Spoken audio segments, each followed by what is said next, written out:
to see. I think some students have seen this video yesterday, and I talked with Prof. I said, okay, I will also show this video because it's a kind of, let's say, inspiration. I've been working in this project. I started 2010, when we were designing or defining and developing Industry 4.0 technologies. The question was, what is the future of the factory?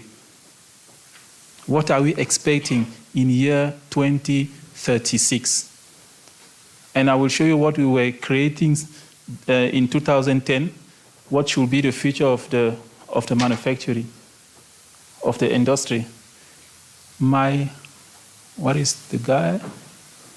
Because he knows how to click.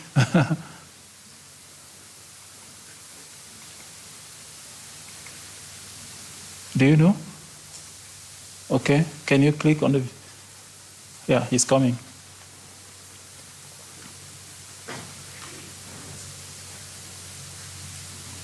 Yeah, he's no.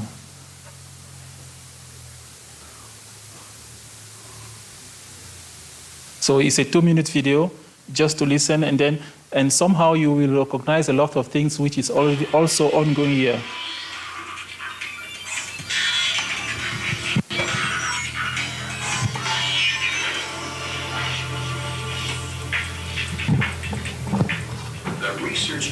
Arena 2036 at the University of Stuttgart is the factory of the future in automotive engineering, and also a European lighthouse project. Here, university researchers and businesses work hand in hand. Skills are brought together to achieve a joint objective, the development of the environmentally compatible automobile of the future. The crucial precondition for this are new materials and the very significant further development of production technologies.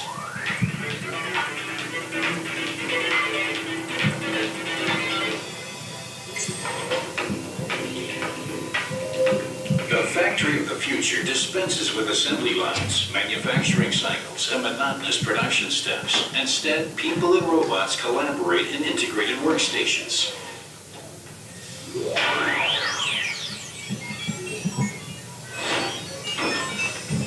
The leap forward to new technologies is promised by functionally integrated lightweight construction by combining light building methods with sophisticated additional functions in a material. And this way, new possibilities are opened up for design, form, and functionality. The objective of Arena 2036 is to build a vehicle in which the materials can be joined using techniques such as adhesive bonding, and which does not have a single welded joint or any safety bolts. A vehicle incorporating new surfaces that can be made any color the user wishes and no longer has to be painted with a large input of energy. A vehicle with integrated functions such as lighting and sensor technology, and which can diagnose any faults itself. It's a long way to go, but it is feasible.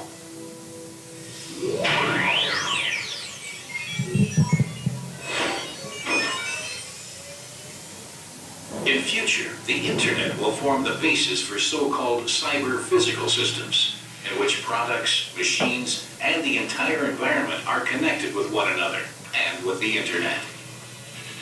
Integrating the real world with a functional digital world enables so-called digital shadows to be created, which can constitute a precise, real-time representation of systems, even of whole factories.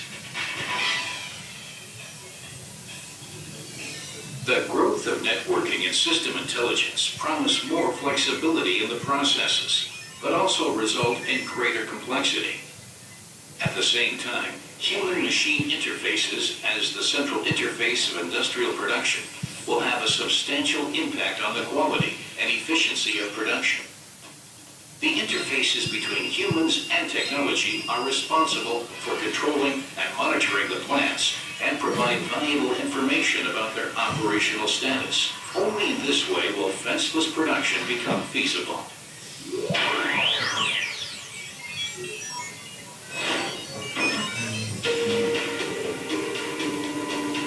Industry 4.0 4.0 can only be successful if the employees are taken along from the start on the journey through the process of development. An important part of ARENA 2036 is therefore preparing the workforce and society for the changes in factory production facilities.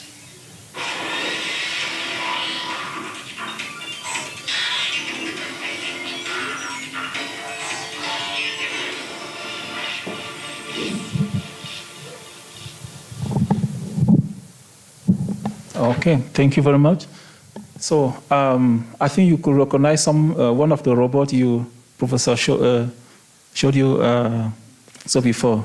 It was already, let's say, in thinking 2010. It was not produced that year, but you see now you have this kind of robots everywhere in the factories and so on. Just to show it, okay, they think something and then they plan and they do it.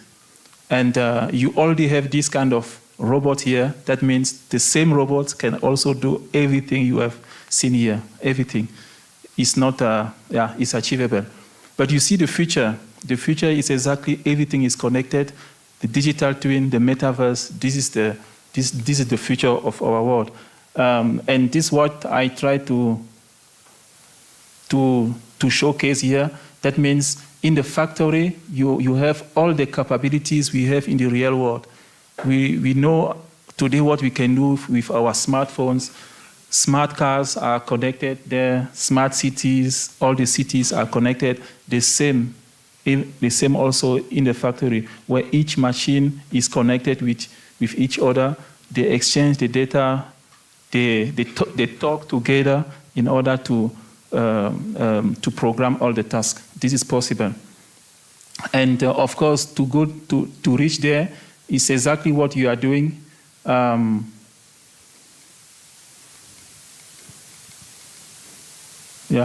It's exactly what you are doing. You have first to build the reality, build the factory, to make simulation, and then to transform this simulation in the virtual world, and so on, like these pictures are explaining. You see here is the reality, the welding of the part. There is a simulation, and up there is the virtual representation, the virtual reality representation of the physical world. So now it's possible to connect all the three. And then it's very easy to teach, to learn, to access, and to solve problems before you have these problems in the reality.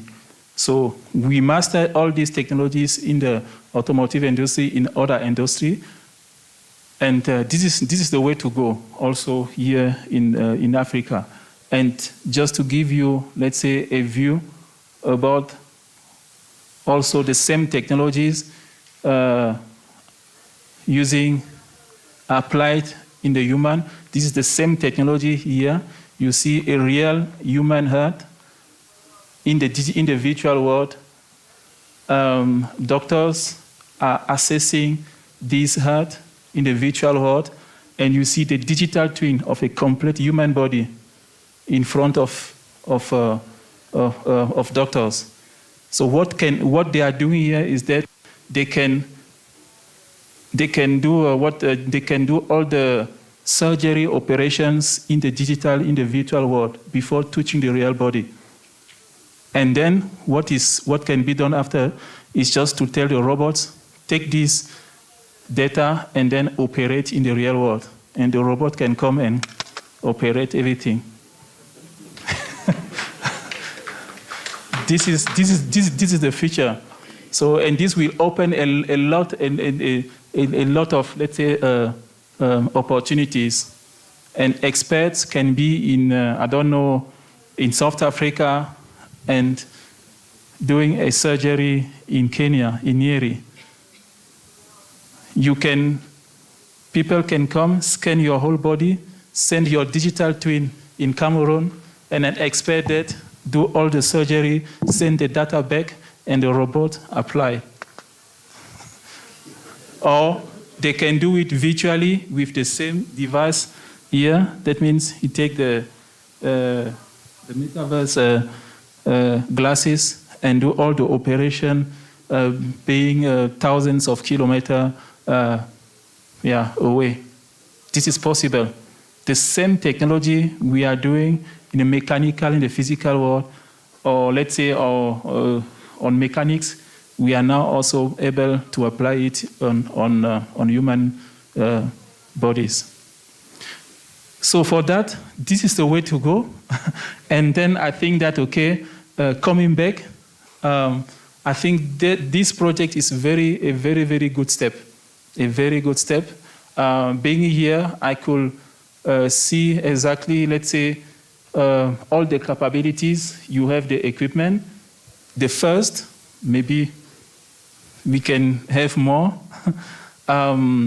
But the exercise the students are doing is exactly what is needed. It's exactly. Of course, we can give them more use cases from the industry to be more, let's say, operational. And then together create curricula which are going in that direction. So for me, let's say very, very clear, this is the best thing we need here in Africa. This kind of project, we need to, let's say, to scale this. So if each TVET institution or institution can have these kind of materials, that will be great. And then we can connect all the TVETs together through a digital platform to share all these learnings. That should be also one of the next steps. So I encourage you to go further, because a lot of African countries, let's say, down from the Sahara are not that far. I know I'm involved in some projects in Tunisia, in Morocco. This is also another level they are pushing. They are really in front of the technologies as well. And Kenya, with this technology, with this project, is at the forefront. So thank you very much for this small introduction, and hope also to share other aspects. Thank you.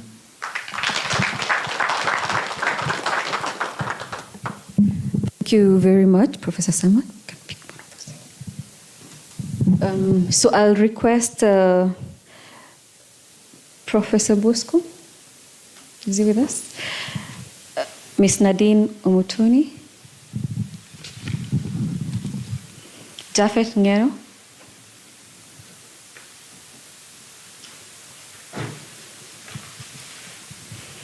And Joseph Nyaisa to join us.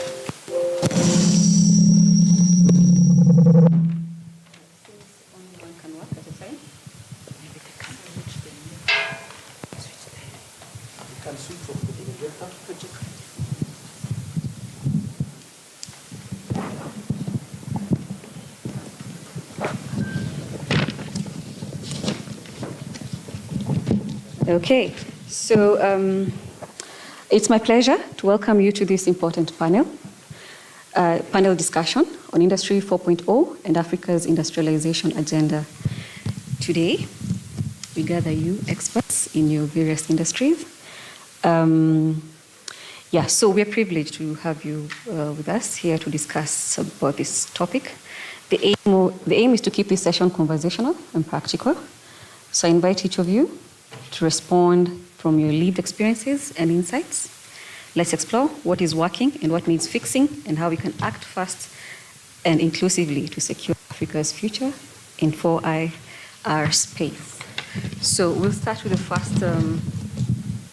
first area, policy framework and policy frameworks for digital industrialization. I'll start with Professor Bosco. What are some of the key policy gaps that need addressing to unlock Africa's digital industrialization? Yeah, thank you. This is a good question.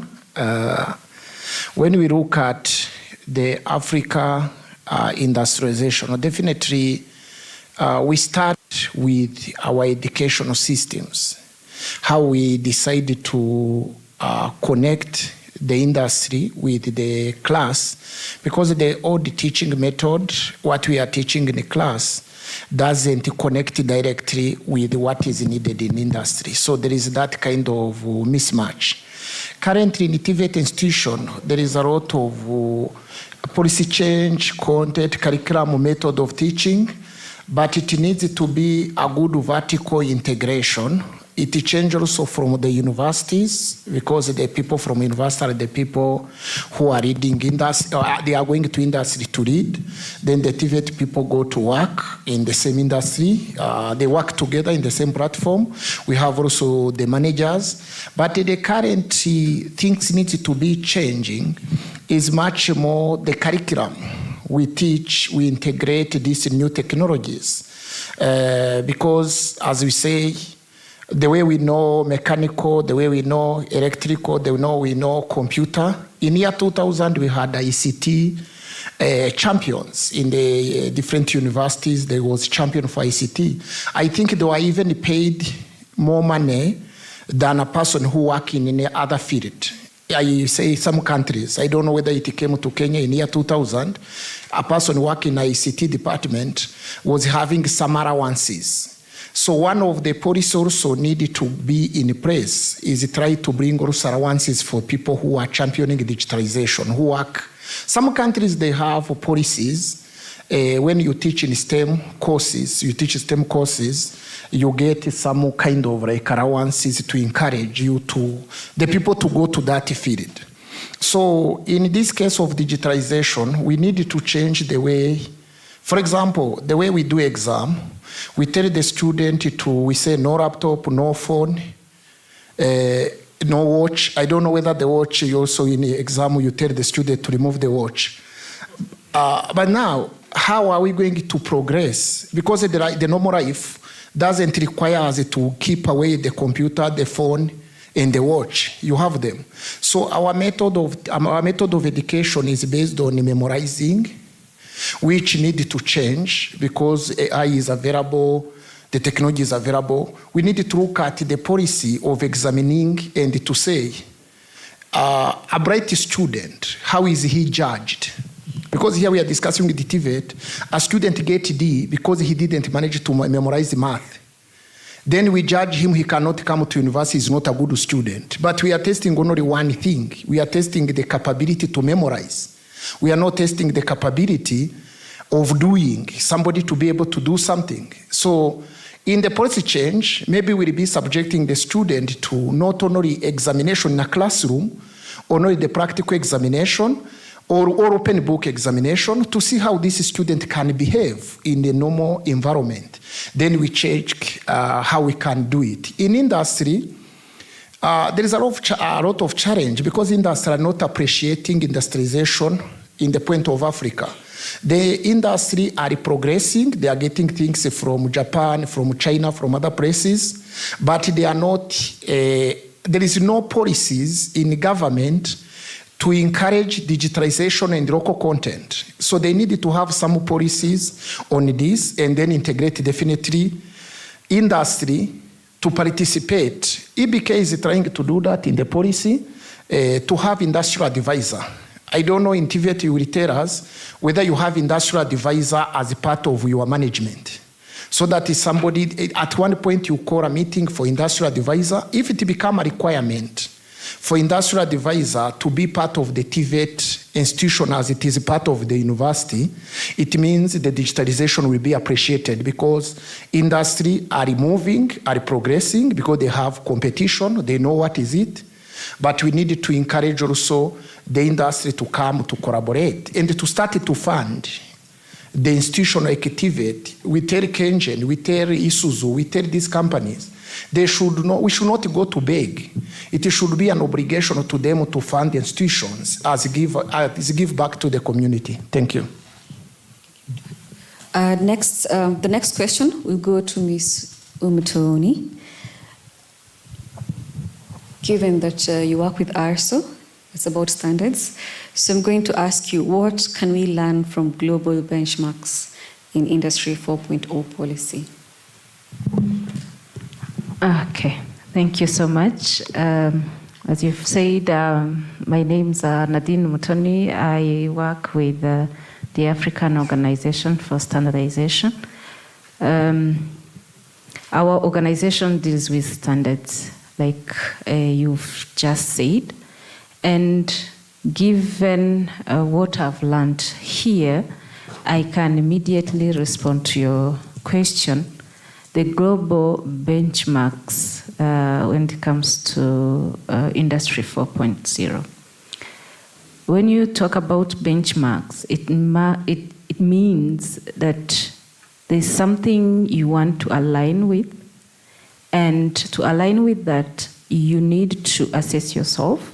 So for the organizations or enterprises to be competitive and also to be efficient, they need to benchmark or look at what is existing, best practices that are existing at international level, and they assess if they are up to the level to compete, so that they can know what are the gaps and know what to integrate in terms of technology, capacities, and other issues that we put them at the level of competing with those developed.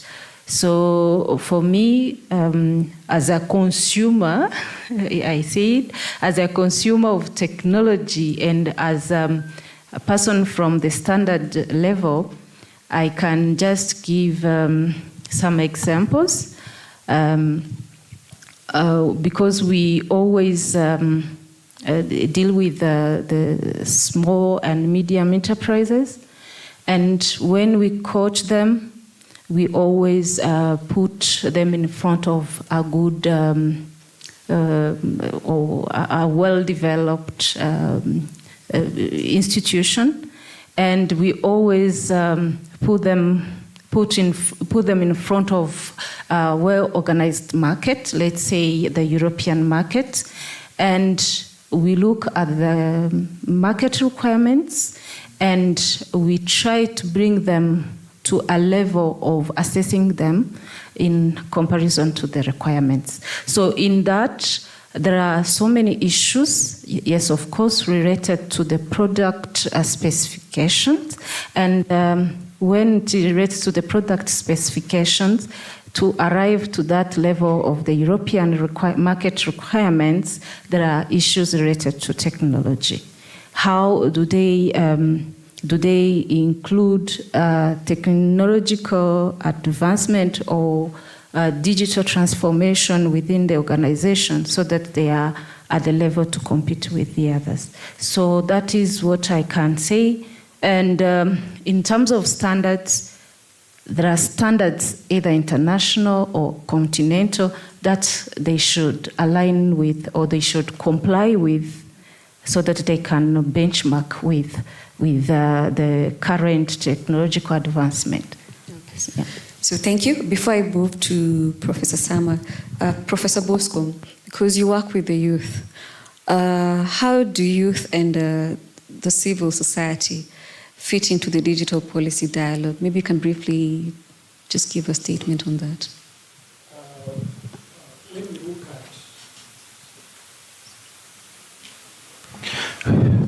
at here, you are talking about two group of people who usually don't easily collaborate in terms of youth versus the civil society. You know, the civil society is a certain group of people who push definitely the government. The youth, I think, tried to sometimes to behave like the civil society, but it is not yet there. But what we are looking for is to start to request the people championing the civil society to integrate the youth in that discussion, because the youth are not You see the way our parents long time were treating us when we were young. We attempted to do the same, but we don't know. The world has changed. It belongs to the young people. So they are the one. For us, where we are in the lab, because I deal with the people, no staff I have who is above 30 years. All of them are below this age. These people are hard worker, and they want us to listen to them. Sometimes I tell them, set up this, set up that. They tell me, please, can you go and let us do it in our way, because that is what you're talking about. Even in the policy, even in the civil society, sometimes we think we can think for them, but we can't, because we are in the world where the digital information is too much, is everywhere. So these people has a lot of information, and we need to allow, because this is the discussion we had in Africa Continental Free Trade, when we are trying to see how Africa can trade among ourselves. The challenge is there were no people to tell us how digital infrastructure will look like. You know, you can negotiate, you remove the visa, you want a container to come from Ghana to Kenya, but the digital infrastructure, how it will look like. This is the young people who can tell us according to what they know. So I think the youth need to be brought in the panel so that they can be able to tell us. I was saying this, I think I was telling the team from the media. This project of ours, this project, the metaverse I'm presenting to you, it was rejected by the evaluators. I received an email of reject. But one person in the team, he said, let me go home and ask my son. Because I heard about the metaverse, let me go back home and ask my son. Because they don't understand these things. But I think they may be good. He went back home, discussed with the son. I was told by Auda-Nepad, it's an open information. Because I received an email for reject, then I said I forget this project. But now, when the person went to ask the son explained to him and helped him to make a PowerPoint presentation for the team. Then he presented the team. Now we ended up now, even when this project was presented to the PS last 2 weeks ago, the PS said, all of the projects are good, but I want to hear the project on metaverse. I don't want to hear any other project. The question here is, if we want our evaluators to be old people, evaluating projects for the young people is going to be a very big problem. So we need to allow them to evaluate this kind of project. Thank you so much. Thank you. So we'll move to Professor Sama before I go to Mr. Nyeri. Professor Sama, what are the most urgent Industry 4.0 skills gaps in Africa? Yeah, thank you very much for this question. And I will rely on what Professor Jan said. It's a question. How many TVET institutions already introduced AI in their curricula?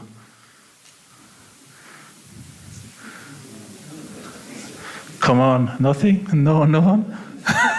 Hey. And only one? Two? Really? Can you tell us more? Is it possible? Because this is very interesting. Am I allowed?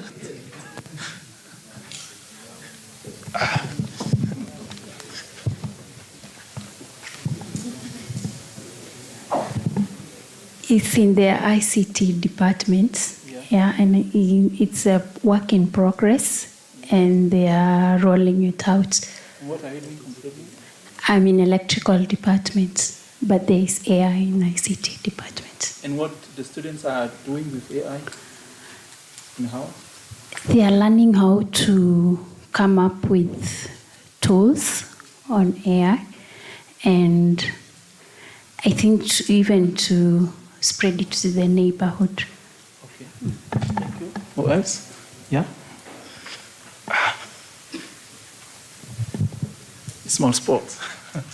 Thank you very much. We're in the same college. I think she has explained. Okay. We are from Kabete National Polytechnic, and artificial intelligence is part of what we are working on in ICT. Okay. Okay, thank you. This is exactly based on the question you asked, what is the gap? And what Professor John said was, all the young people are using AI in their real life. And then we try to put them in a position where they have to go back again in an old school and so on. It is not possible. It's not possible. Let's see how we can introduce AI in school. I did one exercise in Germany and in Cameroon. I just told my students, create a car panel. And then tomorrow we will talk. And they start creating. Why? Because everything is available on internet. Everything. How to design, what materials to apply, what are the steps and so on. Everything is available. You can ask AI, tell me how to apply, how to program a robot. Program a robot. AI will give you all the programs. So the question is not to repeat, to memorize, and to repeat. Now, the main skill is now to learn how to learn. The main skill is to learn how to learn. All the information are available. Everything is available today. So why spend time to try to go and read a book, to tell the people what you read? I don't know how to explain it. You see how old school we are? And while you are talking, and I can tell you just one point, it was the first time I was confronted. I mean, it was 2016. I was giving a lecture, and then I really realized that in a certain group, they were very active. I stopped, I said, hey, listen, what is that? You have to listen to me. And then one student said, Prof, I think what you are saying is no more up to date. I say, well, okay, come on and let's discuss. Why are you saying that? Because I just Google and I recognize and okay, I realized that, okay, what I was saying, it was the past.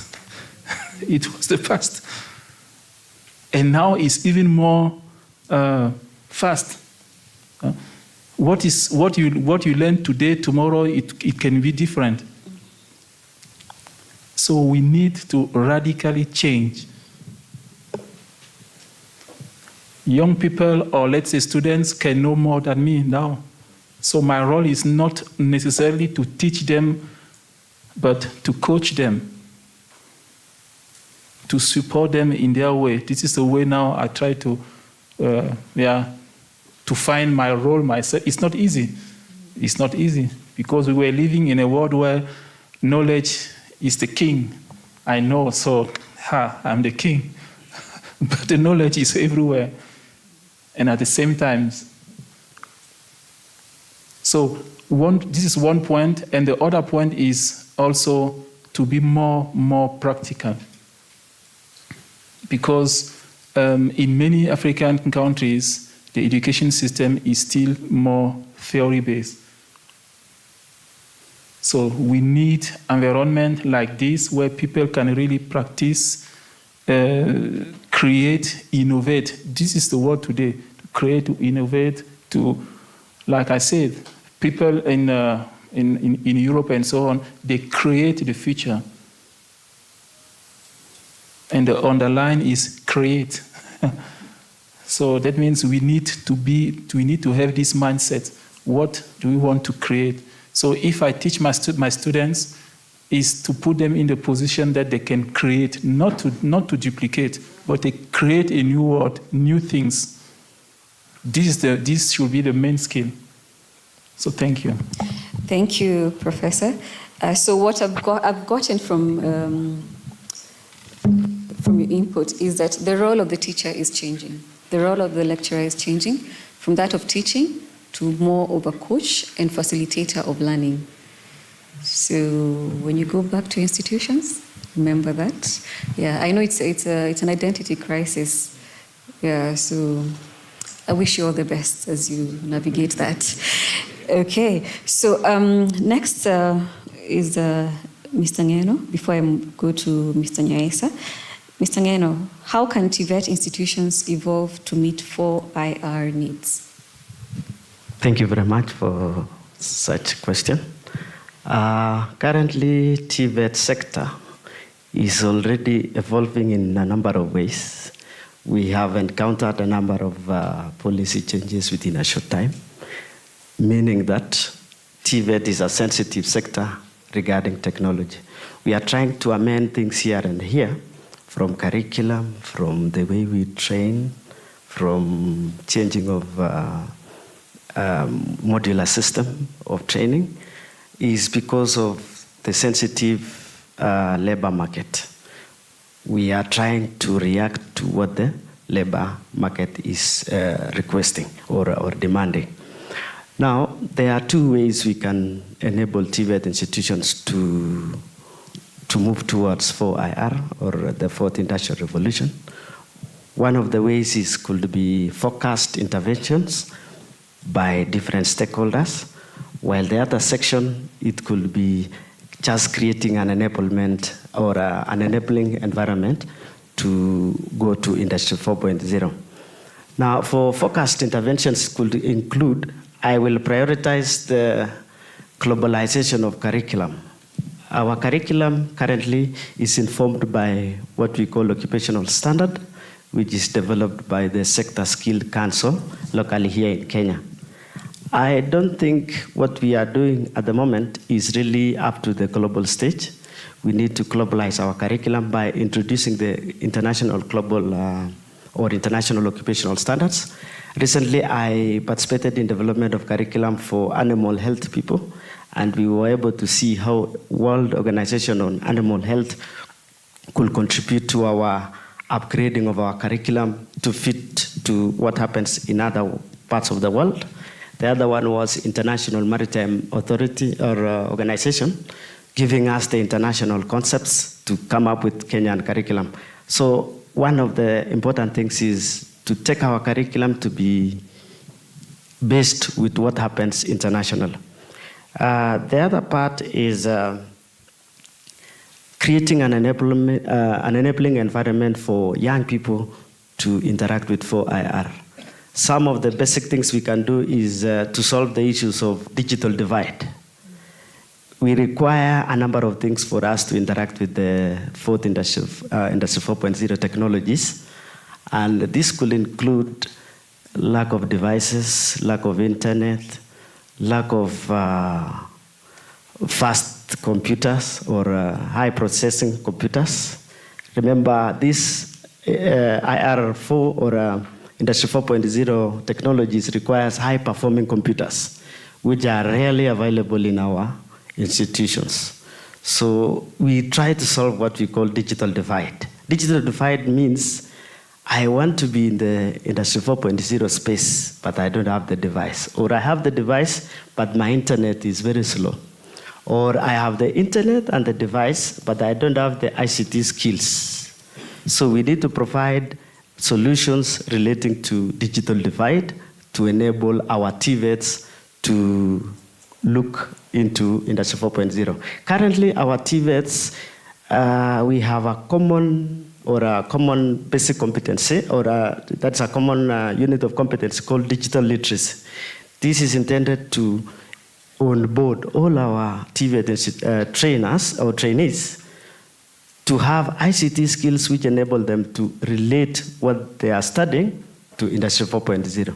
But the digital literacy skill that we are implementing is only the basic computer literacy. But it is not to advanced stage whereby people learn about machine learning, deep learning, or cloud computing, or big data. Those are relevant for Industry 4.0. So we need to upscale our competencies in terms of digital literacy. Thank you. Thank you, Mr. Ngeno. Mr. Nyeri, what role does lifelong learning and digital upskilling play? Thank you. The question answers why we are here today. And I can institution.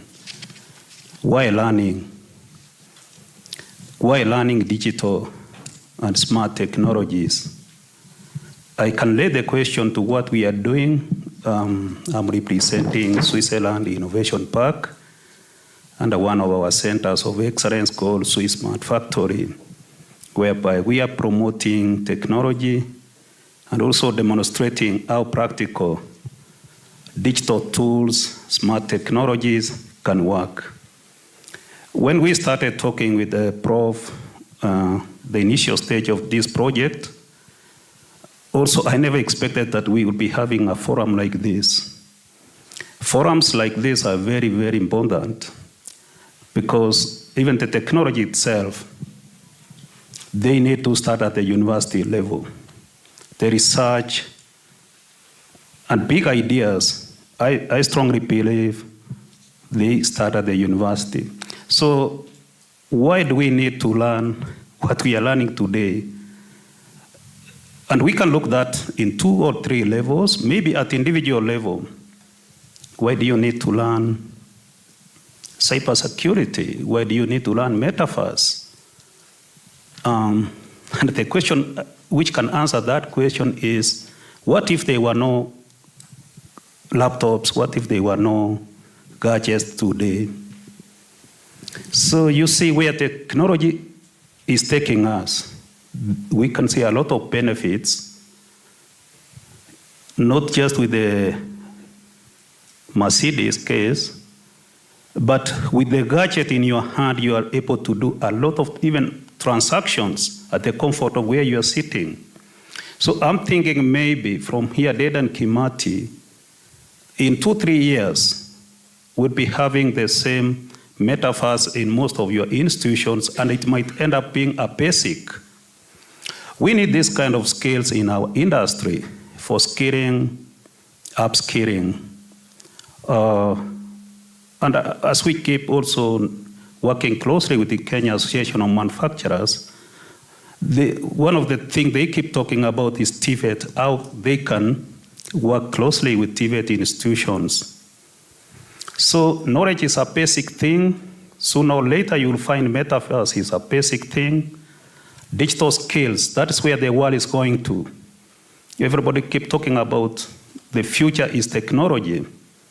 But also the other question is, what can you do with the technology? And for the principals, this is also a strategic investment. That's what I also told your students when I was here last. This is part of a strategic investment for your future, whereby you are planting a seed which is going to germinate and inspire the other generation. So those are good questions, but we have no option but to embrace it. Our own government, every day you must say, oh, there's a forum, there's a seminar, there's a workshop, and the topics they are talking there is all about digital transformation. So that question, we needed to take it back to our school. There will be some huge investment to buy those machines, but also you don't need to start big. Prof has been here more than 10 years. You can start with what you have and build with what you have. And as Prof has said, you can start even with your phones, with Google search, with AI. We have those tools. In Swiss Smart Factory, it's more of a demonstration center now, a practical, like what Prof has here, trying to show you the potential.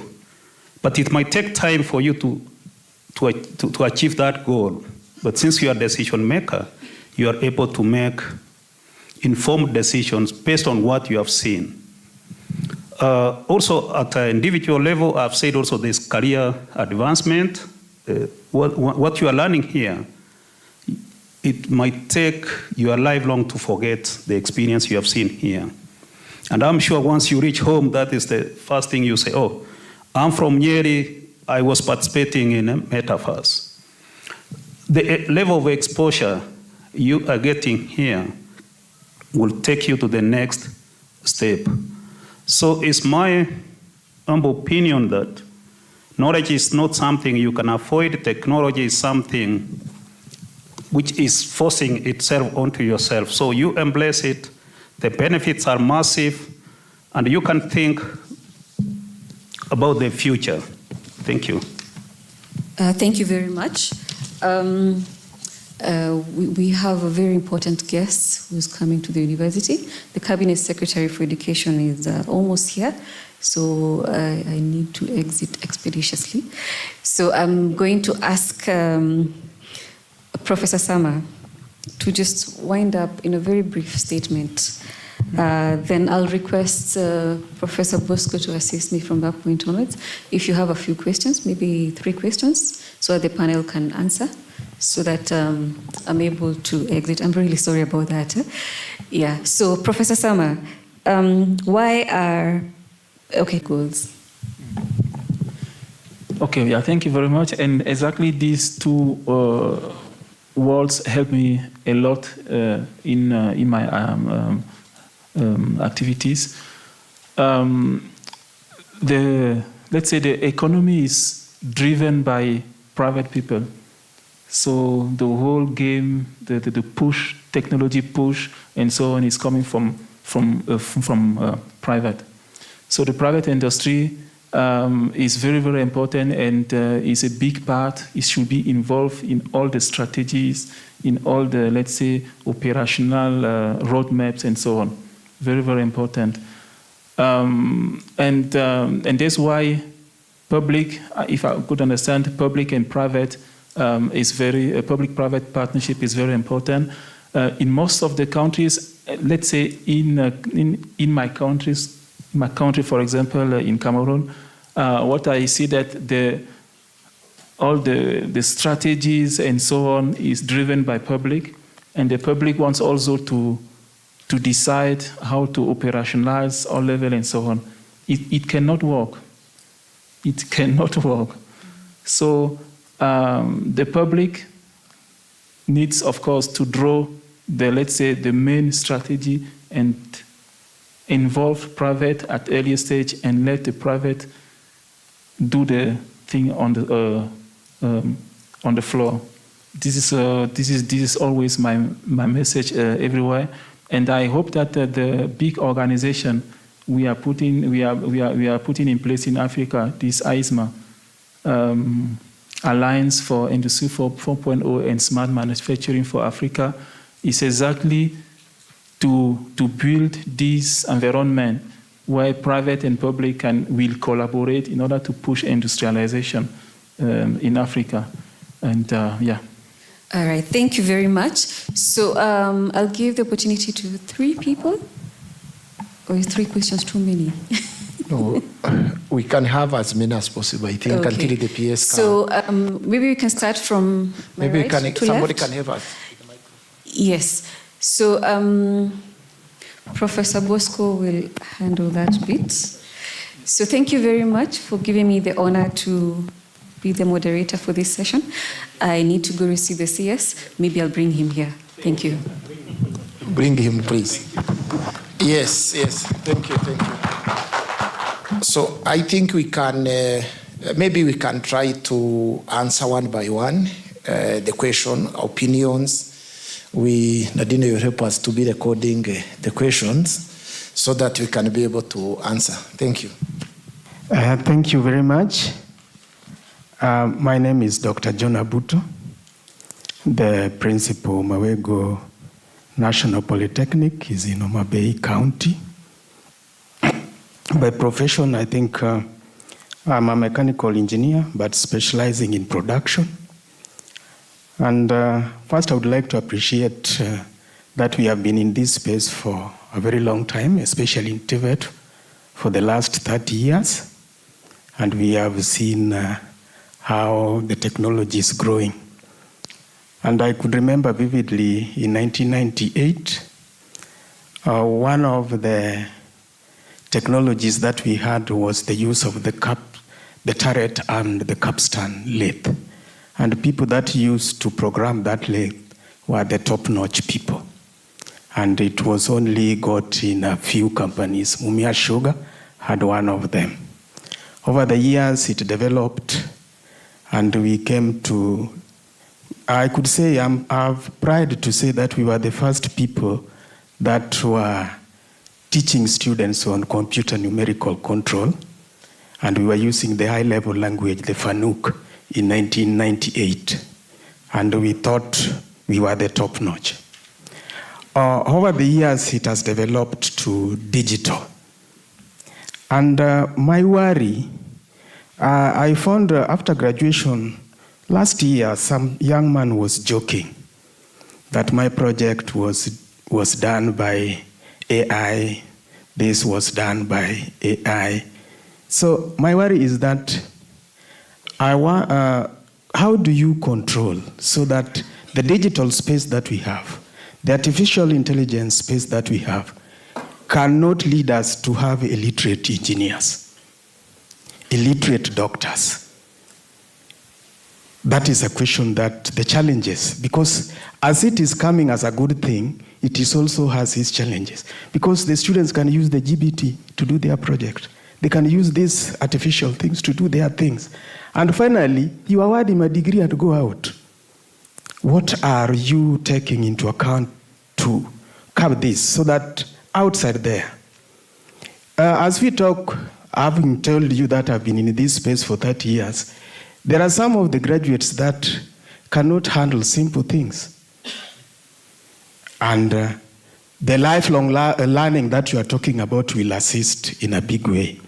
So that is something that I want to get from the professor, how they are handling those challenges so that we don't get illiterate scientists outside there by the introduction of the digital space and artificial intelligence. Another thing, the young trainer was demonstrating something on CNC drilling. I'll be very happy to know the knowledge he's bringing, or he was just sensitized that this thing is here. Is there any knowledge they are bringing back? Or it was a sensitization that we have metaverse already in our country, or there is something that they are bringing that will make us also think through on what we can do as principle. And if that one is something that I would like to also understand. And finally, I would like to say that this knowledge is being brought to us at the right time. And I think, just as you are told by Daktari, that they want us to have 2 million young Kenyans in our colleges. And this is what will assist us to train them. Thank you very much. Yeah, thank you so much. You have really done, Daktari. They're very good 3 questions. But I wanted to start with where you started in artificial intelligence. When we had a study in Europe, I think 2 weeks ago, we were discussing, then I said in 2007, I modeled something in artificial intelligence. Then somebody, an European, approached me, pushing me, what were you doing with it? You know, somebody can say, we teach AI in computer science. What we are discussing here, there is going to be a disruption. We have been believing in papers. That is only why we can say, somebody come and use AI and we give him a certificate and he go and he cannot be able to explain. But the European has known that long time. It's not about a paper, it's about what you can be able to do. The discussion here with the AI, we are going to say, if exam remain a lecturer to take something from the book, the student, because student has memorized it. AI is going to disturb that lecturer because his questions are no longer relevant to this level. But now, if I go to our lab and I make a rule, nobody should use AI, these guys, all of them will resign next day. Because they want to make a machine to move, right? But there are certain small code they need to get to add another code, to add another code. So we are teaching people to be integrators. So AI will help us to be integrators. It's not, if somebody wants to build a house, doesn't mean he has never seen a house. He has never seen the bricks. He has never seen. But the way he put them together to be a certain type of a house, that is what he's selling. That is the product. So AI is going to bring a disruption, but we can't. I remember when I was a chairman in 2014, one lecturer approached me and he told me, I don't want to see a student looking in his mobile when I am teaching. I told him why. He said, these guys, I teach them, they verify. So a problem.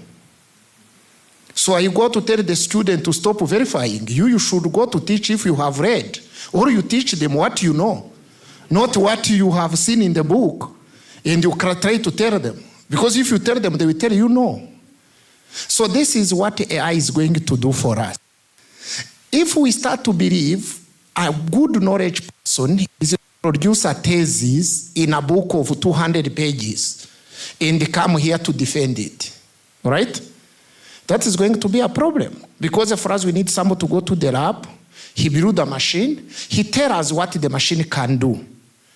This goes back to the question number 3, the last question you're asking. This guy showed us in Metaverse about a milling machine. I told, when I was discussing with the team, I was asking, what is your area of specialization of your principals? If your principal is from School of Business and you started to teach him a robot operating system rules and explain the codes and the AI, he will not appreciate. But he can appreciate if you show him, you know that milling machine, we keep procuring the tools because what is expensive here are tools. You talked about G-code in numerical machine control. How can we teach G-code if we don't have a CNC machine, a physical one? Why do we need to keep buying tools? Because most of your lab machine doesn't work because a tool is broken.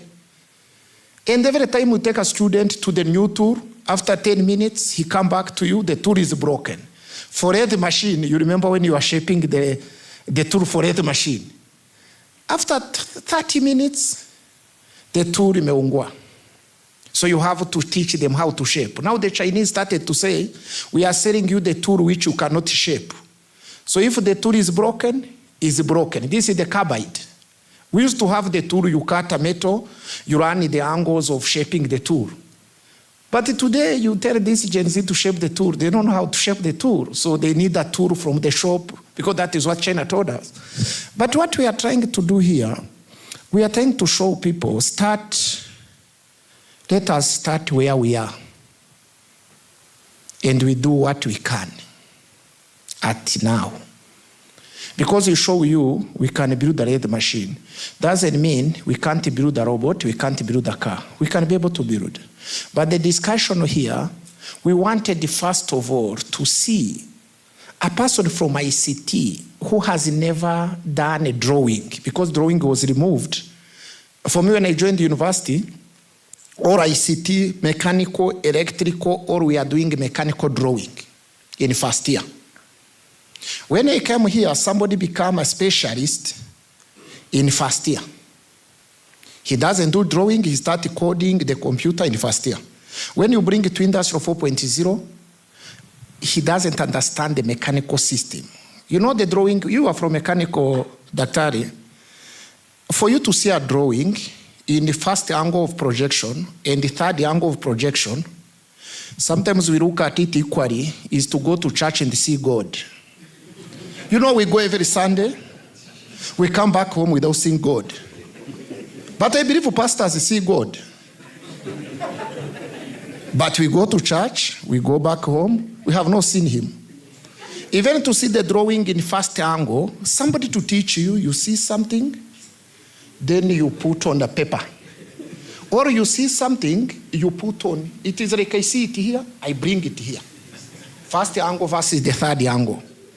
So we are trying to say, this metaverse, we are trying to remove, we are trying to tell people, can you take a mouse and make a drilling tool and activate the code? You have run the skill of mechanical to know the movement. What are the possibilities to do the transmission? It can be through a motor, it can be a pneumatic, it can be a bearing, it can be a belt. Which belt? Timing belt? Which type of belt are we talking about? We wanted to do the milling. Here there's something we are not teaching. The cutting forces. Because you need to put a sensor to know the cutting force, so that you know I am cutting copper, I am cutting aluminum, I am cutting glass, I am cutting this. That is where we are heading. But you can't have somebody for 12 days. You start, it is like you want to drive a car. You want to be a driver. Then somebody start to teach you how to mix oil and the air and the piston, how they move. You will never be a driver. But if you want to be a driver, you go day one, face the front, kanyaga mafuta, shika steering. Then move. If you move, you go home. I am a driver. That is how also I did my driving license here in Kenya. That is how you drive, then you learn how to drive when you have your own car. You saw, I'm saying in Kenya is interesting because you can put the letter L, then you go to Nairobi. You say I am a runner, so I am on highway and I am a runner. Are we together? So what we are discussing here, why we are calling this panel, this is what we expect to hear from you. You tell us why. Are you showing us metaverse is existing? What are you telling us? Then we want a dialogue, we want a discussion with you. We want you to tell us, do you see the principle, what we are trying to do here is solving your infrastructure constraints? If it is solving the infrastructure constraint, you tell us, in my institution, we need this.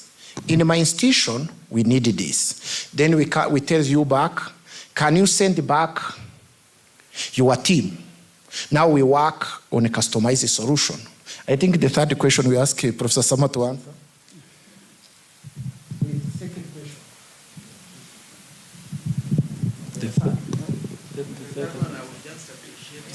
Okay, that's fine, that's fine. So any another question? Yes, the microphone, yes. Sama, you are the one to answer that question. No, it's I don't know. You don't know the question.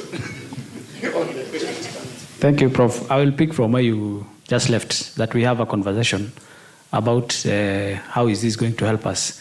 Is it going to save us some facility or some money? And I have in mind the robot that you showed us the other side. I think I have asked you this question when we were having lunch, but let me ask for a friend who is also here and never heard us talking. Now, we have only one robot in the lab. When we go back, we want to share this robot virtually, in a virtual environment. So me from Nandi County, Kaiboi, National Poly, and my friend Koech from NEP, my friend Mbae from Kirwa, Daktari here from Homa Bay. All of us wants to access that robot virtually. Number one, will it be available? Number two, can it be used concurrently? The other question I have is the next level in TVET, where we want to go is to have, our own virtual labs. Right now we are talking about virtual mechatronics lab. How about having virtual labs for any other trade, so that we save us the huge cost of having laboratories and workshops all across? Are we able to integrate the training of instructional designers who are then going to incorporate the theory, the content, and the mind and to generate the visuals that we need for an instructional design job. And finally, to my brother Ngeno, I don't know whether you are aware that with the new modularized curriculum, that digital literacy you talked about is no longer being taught as a common subject. And therefore, what will be the effect of this? Together with the many other, communication skills, EE, and even drawing. Now the modularized curriculum says what Prof is saying. Are you able to drive a car for 3 months? Come and drive this car, go to the road. That is the practical bit of it only. So what will be the effect of our curriculum on this? Thank you. Maybe I will try to answer the robot. Then members, you will help me to the mechanical design. The robot is like now we are trying to create Uber. So the question you are asking is whether two people can use Uber concurrently. Uber is available, yes, but this is very interesting and very good and very a question to try to tell people to go to think in the back end of the robotics programming, whether this robot can serve two people concurrently. To me, what I'm seeing is very important. At one point, Kenya, in the ministry, they wanted to put infrastructure in one location, then people share. When they tried to do that, they found the people trying to resist, especially for university. They wanted to merge them. Merging university, I think sometime a few days before COVID or after COVID, they were merging of universities. That merging brought a lot of problems. Currently, we are merging also institution, TVET with the Commission of University Education. Always the question is one. When an equipment reaches to this university, because the Kenya system, a university is like an independent entity. So I must charge you even if this belongs to government. If you come to sit in this room, you are a government officer and this room belongs to government. But you must pay me for you to sit here. So what we are trying to think in this robotics, we can share in a smart schedule. So we were talking about smart scheduler. When somebody, in 2019, I posted a video on how this sharing of infrastructure will work. I didn't know COVID will come and boost it. I was in Hanover and then I show some things. One person gave me an interview to tell me why I'm coming to Hanover, because this person was looking at it. One night in Hanover in 2019 was 100,000 Kenya shillings. One night in a room in Hanover, 100,000 Kenya shillings. When I was going to the toilet, I met a chairman of Rai Group, the Mzee Rai. His son is the one who goes to the rally. I met him taking a cup of tea, looking at a young man sleeping in a 100,000 hotel per night, having a cup of tea in the morning. Because it was very expensive. I am not the one who paid it, it's Siemens which paid. All right? If it was me, you could have, if I say I am the one who paid, I think the security team and the finance could start to check on me. Why I'm saying this? When I was going there, we saw the technologies and I immediately went to YouTube. I said, sometimes when you don't say things, people will not know these things will happen. Sharing infrastructure, I wanted to see the digital twin and what is the reason of it. Now this is the digital twin we have. We wanted to share robotics. We needed to know how many people wanted to run the robot operating system. That is the same. How many people need the Uber in a specific day so that we can know how many Uber we need. We don't need to put Uber in the street, which will not be carrying people. So now we have one robot. We are getting a new robot next week or next month. So we are going to have the same type of robot, 2 of them. But the question is, if we have a TVET institution like yours, and you show us, you are interested in AGV, you are also AGV, this is autonomous guided robotics, or vehicles, or you are interested in industrial robotics. If you're interested in industrial robotics because you want to train someone to go to work in industry and collaborate with this robot, then we say, how many robots do we need? Every robot is 3 million. But if we take every institution to buy a robot, it will not work very well. So what we are doing is we wanted to share, we needed to know, because we have ICT guys, we want to build an infrastructure. We have already ERP, our data, we first of all in the university, we had to buy a server as a center to make sure that our data, we don't call ICT people to tell us today I am on leave. We wanted to have our server and we have our data and our infrastructure running on our server and the ERP system. So that we can be able, if you tell us, you make a request, we can be able to handle with our team.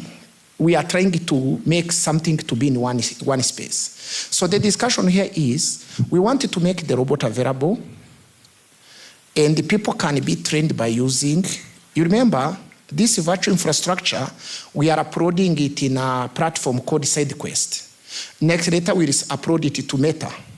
Anybody who buy this handset will be finding that product inside. It is like today, when M-Pesa came, you could buy M-Pesa and you download the app. But today, if you buy any phone in the Kenya market, M-Pesa is inside. So what we want is this metaverse. When you buy a handset, you find our product. We keep uploading the product. So your job is to download. After you download, you learn how to program the robot. After you learn how to program the robot, you want it to validate whether what I did can work with a physical robot. The current teaching you have, you go to the student go to the lab, you teach them the safety, then they start to operate the machine. This is a bit difficult because it is an expensive approach, because the tools are very expensive if every student has to touch the infrastructure. So that is what I can say for sharing. We are going to get the robot.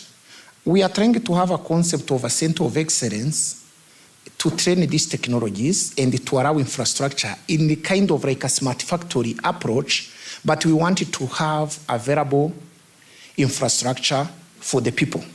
Then we go to the machine design and the other areas, because we wanted to talk about mechatronics, because mechatronics is a strong word by itself. So that we have mechatronics already here at DeKUT, so we wanted something closer to that.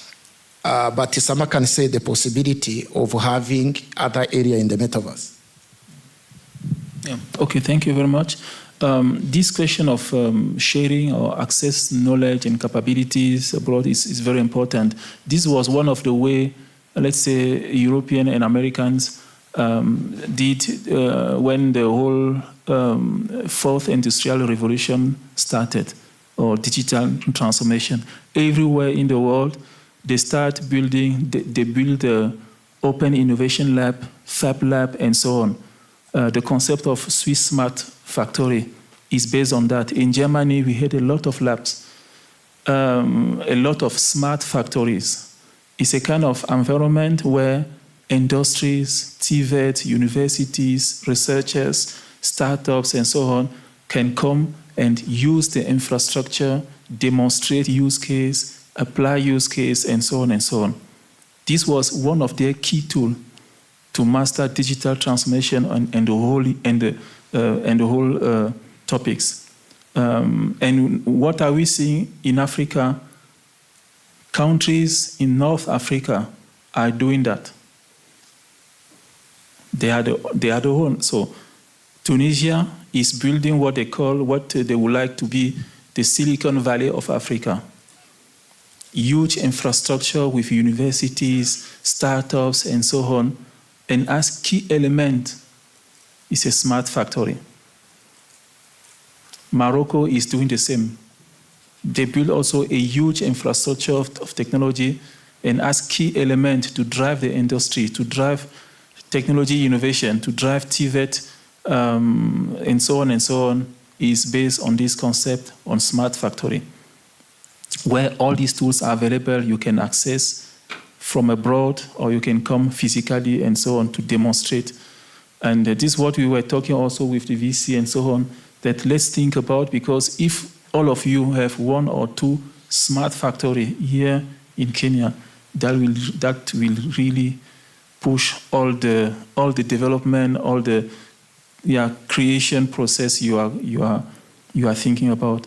I really pushed that topic. As Professor John said, I'm the one who is designing the smart factory in Morocco, based on all the experience I have in Germany and so on. And it will be very good. It's what I'm pushing also in Africa. Let's do that also, so that all the TVET can have a high-level infrastructure to assess, to demonstrate, to create, to innovate, and so on. Yes, Ngeno was having a question. Will you also comment on the smart factory? Okay. Thank you very much. Regarding the omission of digital literacy competency in the recent modularized curriculum, I was not involved in the process, but I think even when we started CBET, competency-based education and training, I participated in the development of electrical curriculum. And at that time, because people were finding CBET to be a very new thing, and they thought it's only anything electrical but nothing else, until they even said, we don't include mathematics. So you can graduate with electrical engineering without studying anything mathematics. You remember that? So it is still the same case. What I know about current modularized curriculum, maybe within a short time we will interact with it, maybe through piloting or during the implementation, you will discover that for us to go to Industry 4.0, where we are heading towards autonomous systems. Autonomous system is about software, either coming up with a software or interacting with a software. For example, in training of machine learning, you either develop the algorithm first or you use an existing algorithm to train the system so that it becomes intelligent or something like that. So we cannot avoid having the digital literacy if the Industry 4.0 is our interest. Thank you. Maybe before he talk, I am receiving a message. The CS wanted to address the principal and the trainers. I think you will accept to hold on for the CS to come. I am told he wanted to address you. Yeah, kindly. So we have time now to, sometimes he can tell us to arrive in 1 hour, he arrive in 2 hours. So we have time to interact. Let me talk briefly about the smart factory. Both Prof, myself have been to Swiss Smart Factory, and to describe it is more like a supermarket, an innovation center where we have all these digital tools. We have some researchers, technology experts, university, coming together to learn. So it's an open platform. We have also an ecosystem of partners, basically in Switzerland, and like Siemens is one of the major partners we have. And also it's the same discussion going on. What if we have a smart factory here in Dedan, Kimathi? It will be a game changer in both the academia, the industry, also the government. Academia is more of learning. This is where you acquire skills, and also you can acquire skills remotely. So we are at the initial stages. We have our own Kenya Smart Factory, and the few I've spoken, I've met several of you, but cooperation is our major goal. We want to cooperate with you. We want to see how you can access those digital tools and smart technologies, and also address how cheap you are able to access infrastructures, because it's a bit expensive to set a smart factory. I saw you did the paper about the UNIDO setting up a smart factory. Yeah, maybe you can talk about that, then I can, yeah, it's a bit expensive, but let him take you through that. Thank you for remember. I wrote on behalf of UNIDO a guideline how to set up a smart factory. It's public. So it's something we can share the link. Everybody can read. Everybody can know how to set up this kind of smart factory. Of course, doing can be a little bit different, but all the knowledge, all the steps are there, at least to give you an idea how it can look like, what you can do with it, and so on. And I'm glad because based on that, Tunisia and Morocco decided to build concretely smart factories. Just to give you a concrete example, how some countries are doing actively. As they have a vision, I'll tell you again, the vision of Tunisia is to be the industrial hub of Africa. So they have a vision and they put in place tools to reach that goal. Morocco heard about, they say, okay, we also will be the industrial hub of Africa. It's a kind of competition, a very good competition. And I will share the link. Thank you very much. I will share the link. And then I will be glad to deep dive this topic, give more information. As we now have concrete examples in Tunisia, in Morocco, we can deep dive the examples. And because I will also use these concrete examples to do the second version of the guideline. Because, of course, the guideline was based on previous knowledge. Now we have concrete examples with the African content, so that we will give another version of the guideline based on local solutions and needs. Thank you. And I think the best way to know the smart factory is to see it physically. Every half of the year, every June, we have an international summit. The three of us will be there, the VC will be there. Maybe if your budget can allow decision makers.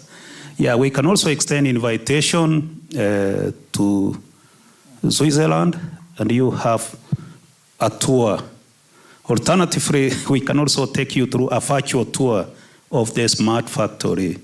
It's more where we are going to. But in a nutshell, Prof is taking us there, and this is the best step to start with. And I really pray that we have a smart factory here, Dedan Kimathi. Yeah, thank you. We want the other question. We want also the reactions from the TVET trainers. You have your principals now here. We need to hear reaction from you because I think that is the feedback the principal wanted to get from you. You say you talk about it and you ask what you think should be done. Yes. Thank you. I want to develop on what my predecessor asked about in terms of coming closer home. One of the questions is that what will our TVET institutions need to do in order to tap this as soon as possible?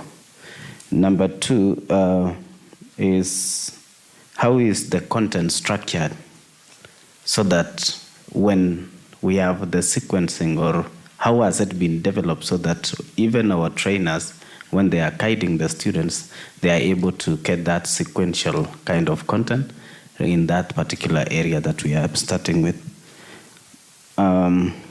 I think the other part has been asked, the last one, how to procure the headsets in order to access this. Is it the ones that you have already programmed? Shall we get it through the DeKUT, or are you doing the referrals?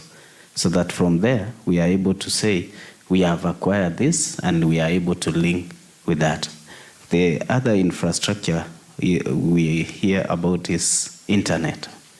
What is the MPPS recommended that would be needed in order to sustain that continuity without a break? Lastly is about the industry. In the industry, we have junior companies. Is there a way you can link institutions?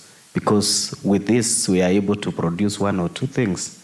Are we able to get some junior companies so that we can be like baby walked until we stand alone with some of the ideas or innovations that we have in TVET through the TVET fairs? Thank you very much. Yeah, thank you so much. You asked the very important questions. We had about, when we are demonstrating here, we try to show when you have the handset and you have your laptop, you can go to a classroom.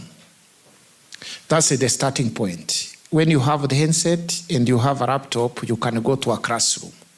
Then you can be able to conduct it to show the student. Definitely, if it's a big number, it's a challenge because, as I said, the appreciation comes much when you go to the handset by yourself. But as a start, if somebody shows you maybe this camera and he want to show you how the lenses was organized, in a physical environment is impossible. But in a virtual environment, it is possible. You can be able to dismount in the VR. So what we need, the first infrastructure, is to have a laptop. You cast with your headset, definitely in a normal teaching room.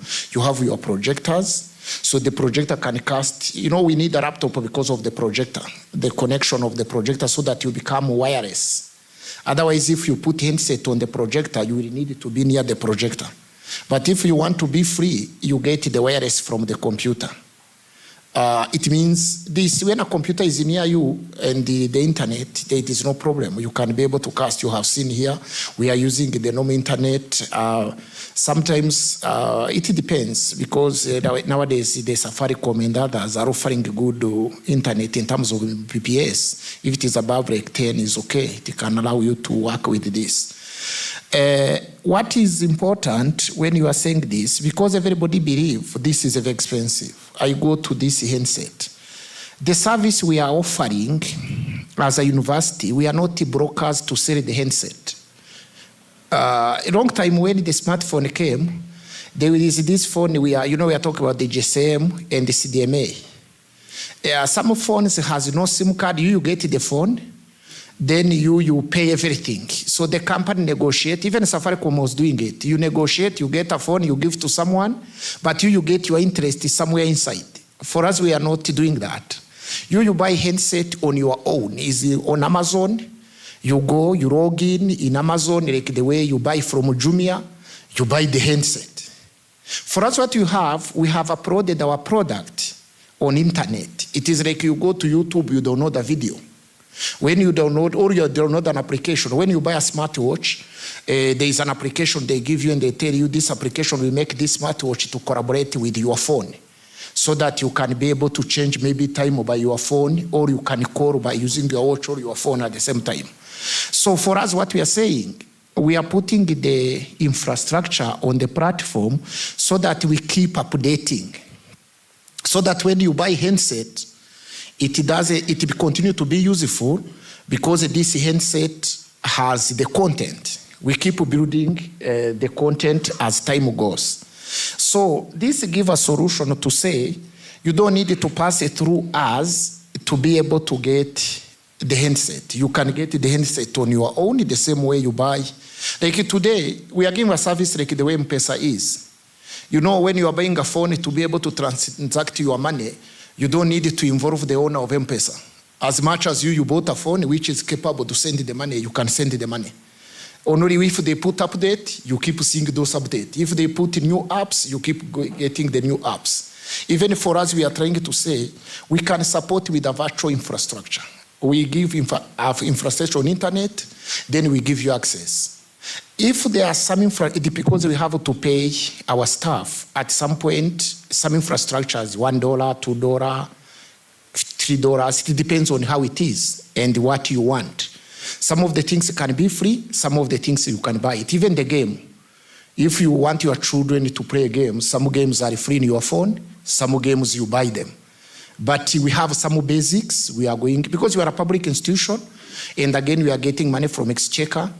We may not keep saying too many things. We wanted to support the TVET institutions to be able to progress. Then another question was the handset. Yes, I have answered. Yes, yeah. I was talking about like 10 Mbps is enough. I was talking about how the content is structured. This is the reason why in my presentation I use the word co-design, co-develop. We don't want to develop the content for you. We want it to develop with you because you must be involved. If we develop content for you, even if it is good content, we not like it. Human being in nature is like that. He wants to be involved. Even if something is very good and is innovative and you have not involved them. That is why in the Constitution of Kenya, you need stakeholders. So you want the stakeholders to contribute. As much as they have been there, they were informed.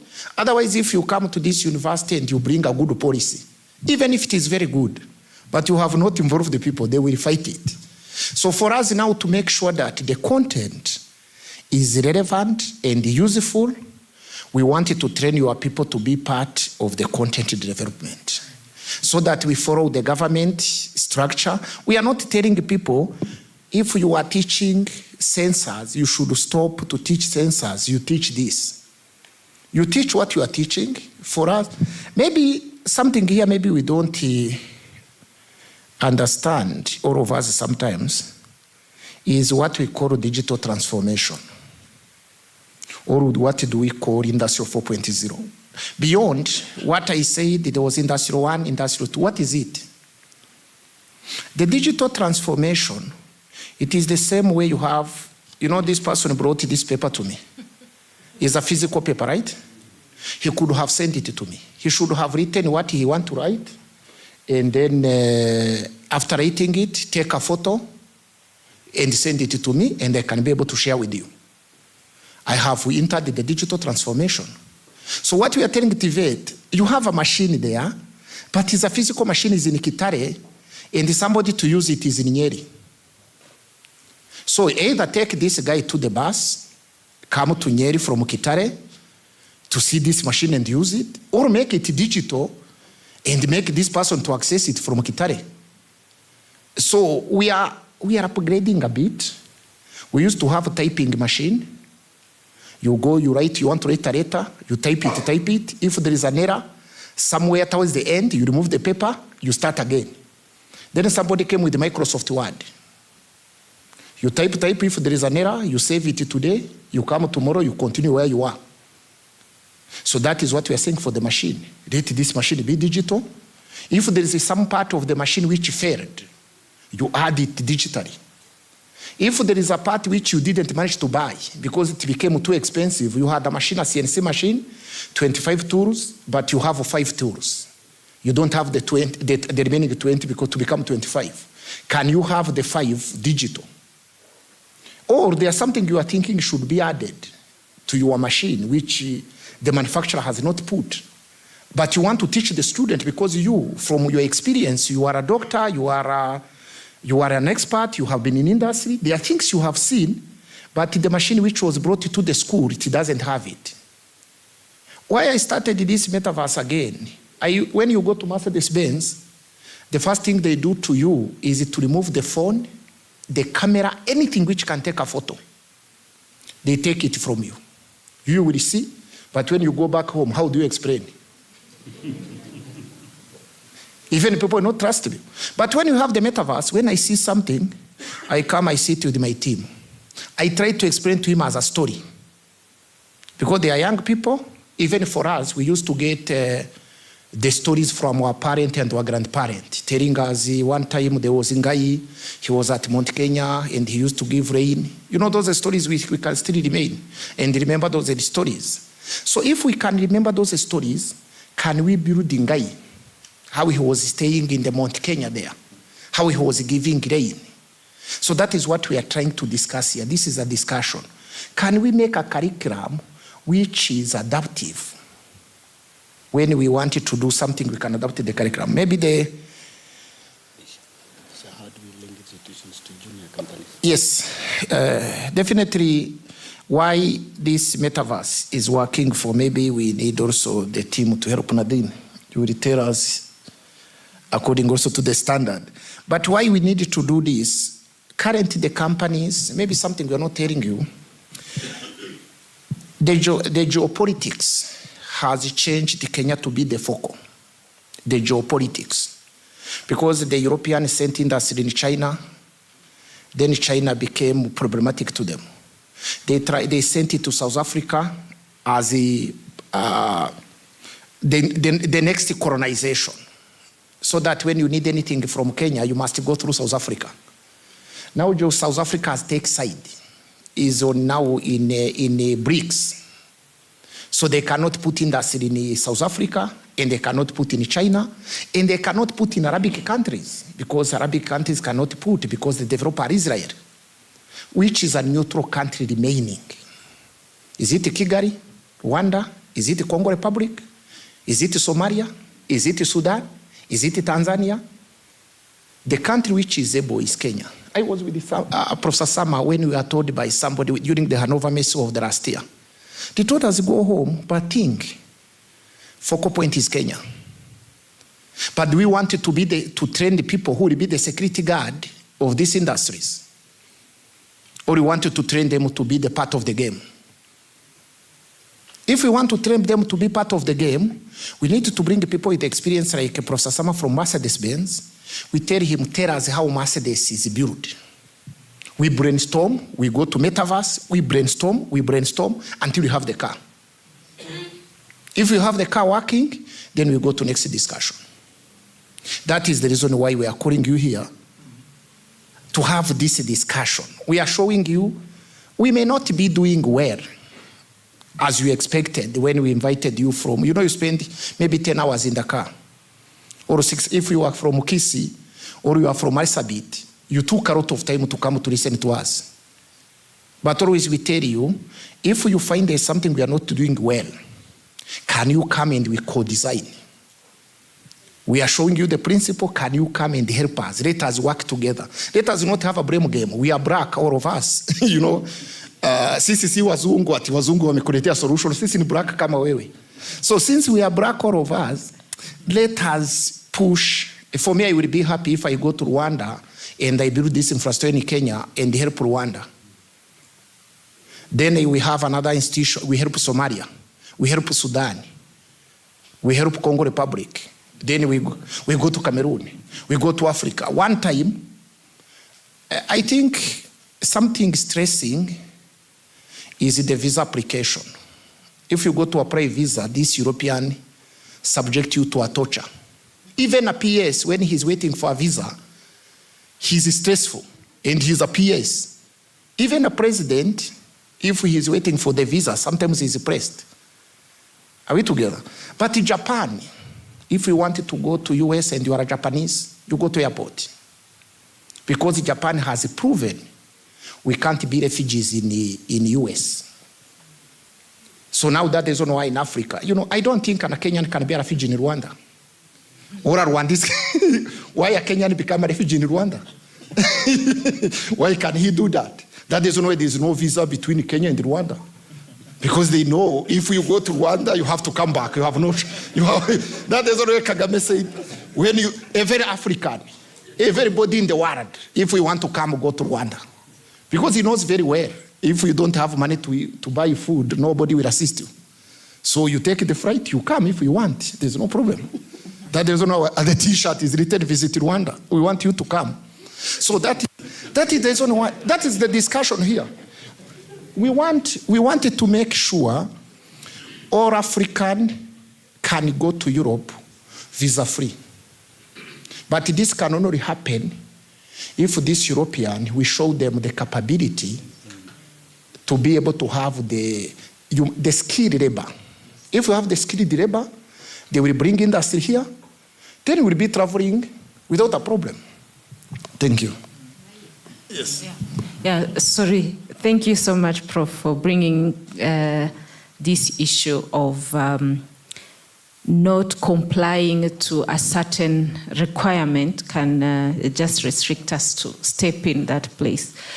On the standard view, yesterday when I was going around the project teams asking some questions, I was just having the mind of a standardizer because we develop or harmonize standards for two reasons.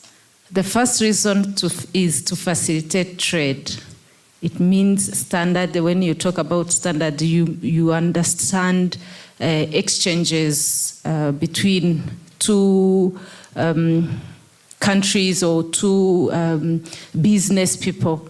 Because when a country does not comply with a certain requirement, it can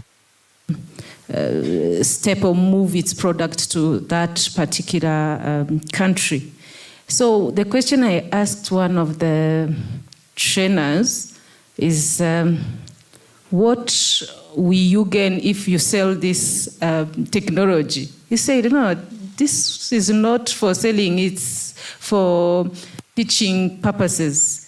Then it brought in my mind, if it is for teaching, then what is the end result of the technologies we are learning here? And when I thought about that, I immediately gained the idea of joining effort from the academia, between the academia and the industry. Because at our level in standard, we bring the academia, the industry, the standardizers and the regulators together to form the content of the standard. Then if the academia works independently or in isolation, how will it link to the industry and also to the government as an end result of facilitating trade?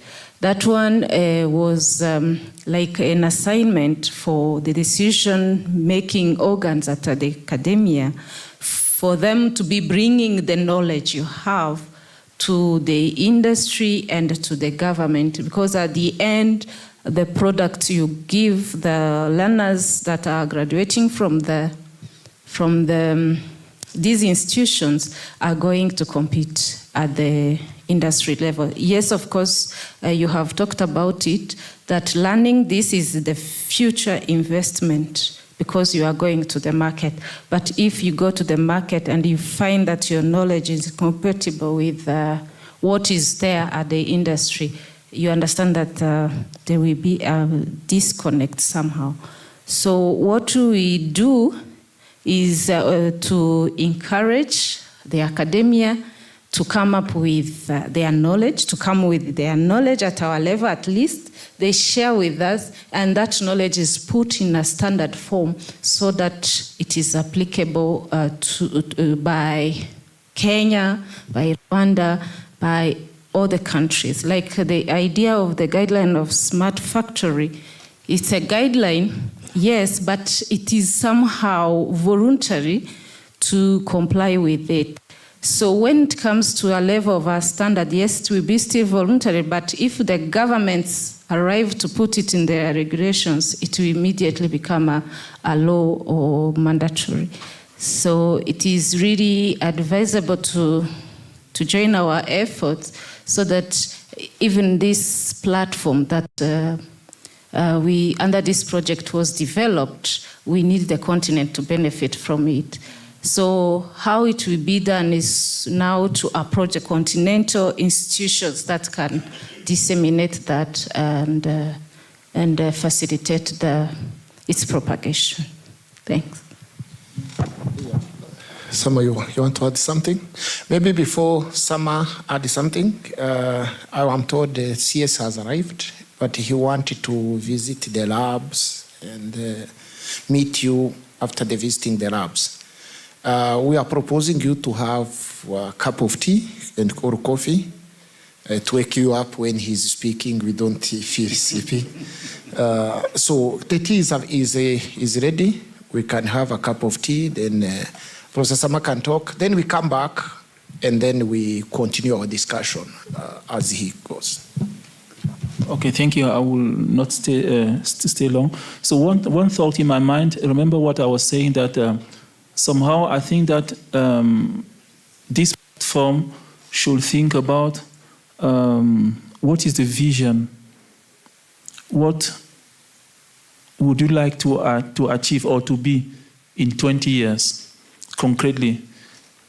And then one of the key points, one of my key learnings in Europe and other is that the whole education system is to allow young people or learners to create the future, to put them in the position to think about how to create the future, not to reply, not to duplicate.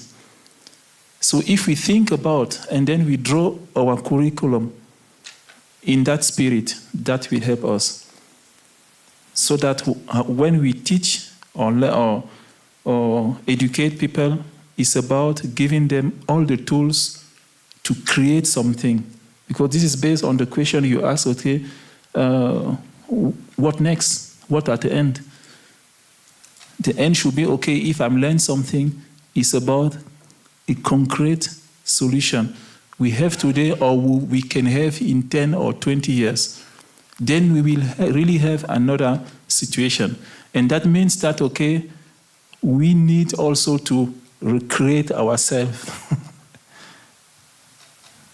We need to recreate ourselves. We need to radically say, okay, what we have learned so far, what we know, is no longer available or no longer mandatory as trainers and so on and so on. I mean, this could be a very good, it's a good exercise. It's not easy. It's not easy, but this is the way. This is the way to go. Because, and I say that because I am part of the game there. I am part of the game there. I know, as you know, working in a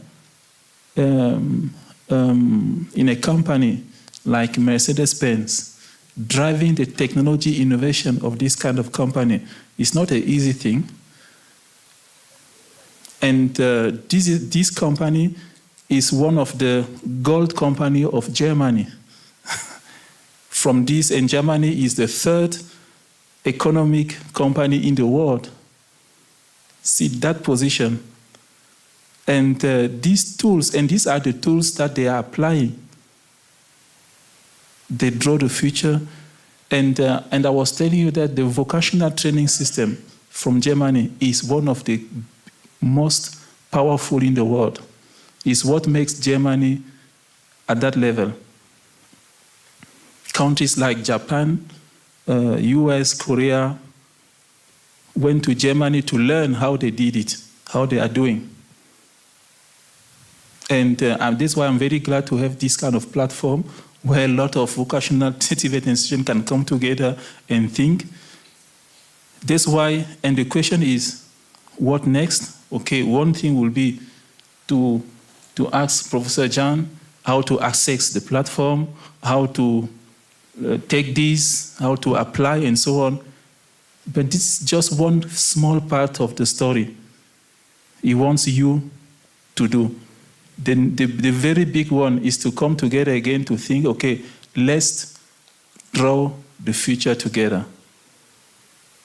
And let's recreate everything in that perspective. Thank you. Yeah. More question? I wanted to hear also from the... I just wanted to be fair. Yes. To our trainers. Yes. So that they don't misquote us. That we say that digital literacy has been removed from the curriculum. Mathematics. Yes. And the rest are communication skills. Yes, yes, very important. Yeah, thank you. I was saying I want to be fair to us, all of us in TVET space, about the modularized curriculum, so that we are not misquoted. That we said digital literacy, mathematics, communication skills, and the rest have been removed from the modularized curriculum. The right position, if I may be just short and to the point, is that they have not been removed. They have been integrated. That is the word. So I want to borrow the words of my brother there, that you need to reinvent yourself. As you train now, you don't go to separate classes for digital literacy and separate classes for mechanical engineering production, for example. You integrate them, they are taught the same by the same trainer who should reinvent himself and do a better job at it, to do both delivery concurrently at the same time and to the same level of expertise. Thank you, sir. Yeah, thank you so much. What you are telling us is also important for mechatronics. We had a big debate in our Senate when we wanted to take a computer from the computer to teach it as mechatronics, because we told them the computer people doesn't know computer better than us, so that they can teach us computer. You know, it is a debate. You know, you are taking a job of somebody. Before you think about either communication we removed, whether you remove the digital literacy, think about the person who is teaching as a parent. If he teaches as a parent, you have taken his job. But for us, we said, mechatronics, when you start to teach us introduction to computer, what are you telling us? Because you are teaching introduction to computer, there's something the children for primary school, they are learning introduction to computer. Yes, during my time when I went to university, I was trained how to send an email. That was important, because at that time there was no, to open email, it was a big process. Yeah, you have to, it was, yes. What we are discussing here, we need also to know things we teach. We don't blame people. You went to school, you studied something, when you came back, it's not relevant. Then you are forcing us to maintain it in the curriculum so that you have a job. Are we together? How can your principals, you can get somebody, he did good pedagogy and other things, but the course you offer is not relevant to this person. He doesn't have those skills. Then you have to figure out how you adapt him to remain in your system because he's employed by the company. So what we are discussing here, digital literacy, it should be, to me, if you ask me, we could not have a course and we call it computer today. We should have a computer is everywhere. So there is no way it is like having a course, you call it a phone. So everybody has a phone. So, but if you want, you can call it a phone and you teach people how to operate a phone and so forth. But for me, what I'm thinking, in 2025, we should start to teach integrated courses. You take the mechanical, you integrate with the electrical, you integrate with the computer, you teach a person. Unless we are teaching because of generating business. Then we started to say, you go to business, you go to a finance. There is a person in the budget, there is a person in procurement, there's a person in account, there's a person. If that is what we want to do for Africa, that's okay. But if you wanted to do industrial metaverse, you will not come here and you tell us, me, I have done a computer, I don't know mechanical. So you will not go to metaverse. If you know mechanical alone, you will not go there. If you know electrical alone, you will not go there. So that is why we have to have the co-design curriculum. I remember when we had like a chairman of department come, he's an old man, he doesn't know how to send an email or to save a file. You know, a whole chairman or even your principal, sometimes you call young people from ICT to give you IP address for a computer. You know, you are connecting cable, it doesn't connect. You see, as a principal, you must reduce, like, if I can call it like your ego. You allow these guys to come and teach you. But sometimes you allow him to teach you, but through a certain intimidation. You tell him, fix this, fix this, fix this. But you don't know. So what we need to do, Let us co-create, agree with this. We talked about the young generation. For me, when I came to this university, I understand if you don't allow these young people to teach you, you will come in front of this team, you try to tell this technology, but what you are saying, you don't know. You can organize a course like this, but you can't come in a classroom because you didn't listen to these young people. So what we are discussing, we need to have a content and we need to adapt the content to how the situation is going.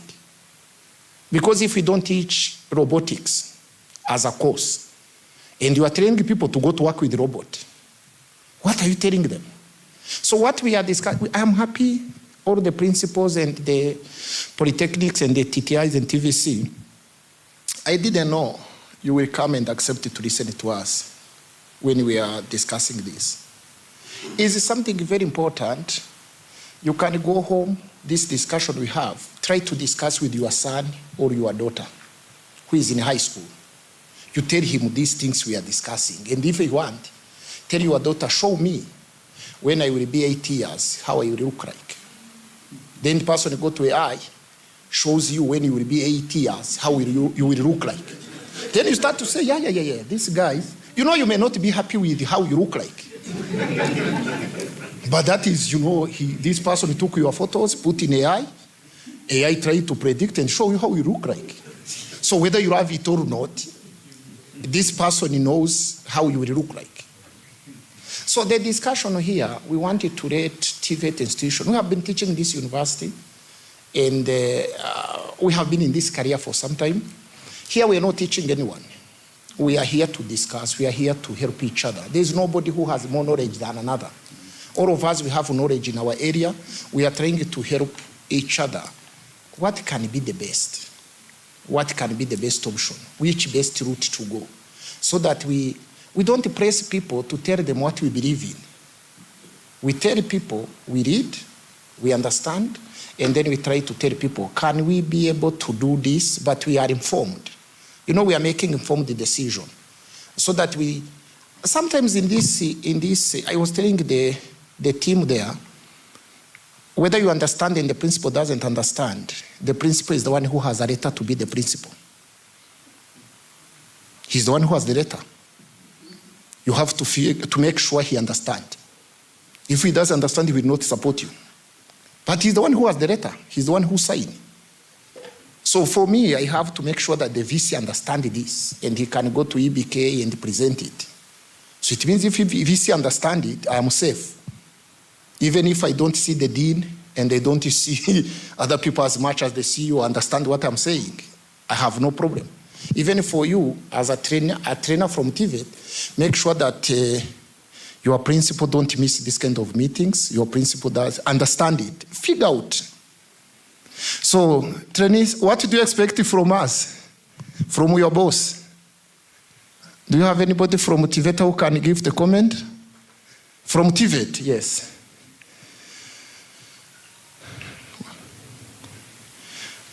Try to help us to understand what can we do together with your CEOs. Yeah.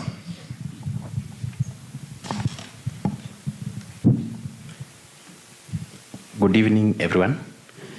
My name is Furaha Kevin, one of the trainers from the Eldoret National Polytechnic. I'm also among the batch 2 who've been here for the last 2 weeks. And we've had intense training in design and programming of those things we've just shown you. And it will be in order if we get out of this particular facility and become ambassadors of DeKUT and Sifa Auda-Nepad by first calling professor, telling them that at least we've acquired one VR, set of VR in our institutions, which costs between 40 to 70,000. We've got softwares in our computers able to combine and come up with similar things in our labs, so that we do not give you much force on machines that are not in our institutions. Therefore, as I conclude also, For the continued support from DeKUT through our project lead, Professor Engineer Bosco, is that based on the intense training, we may need some time to smoothen parts that we've not, 2 weeks to do a lot of things that we are going to do. I hope our principals are going to put us at task to see what we are able to do. And we need to do some touches on missing points.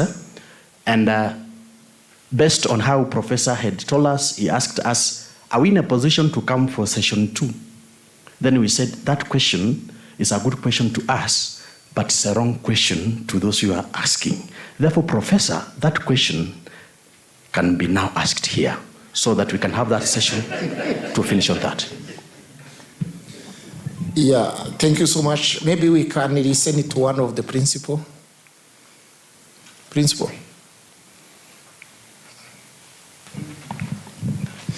Give microphone to one of the principal to help us to. I'm trying to see. There's a big chair here.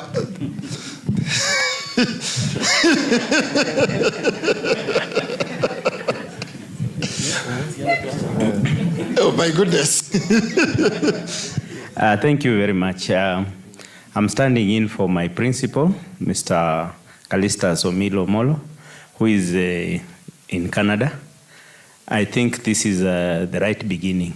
And what he has said, I had a conversation with the team that was here, and they said they need very powerful computers, which we don't have in our place. So what we need to start with is an infrastructure. We need to have those very powerful computers. We need to have the software that is able to be installed in our computers, and then we need to have a steady internet connectivity. We know the country is very vast, and sometimes internet connectivity is intermittent. Once we have that, then we are ready to take off.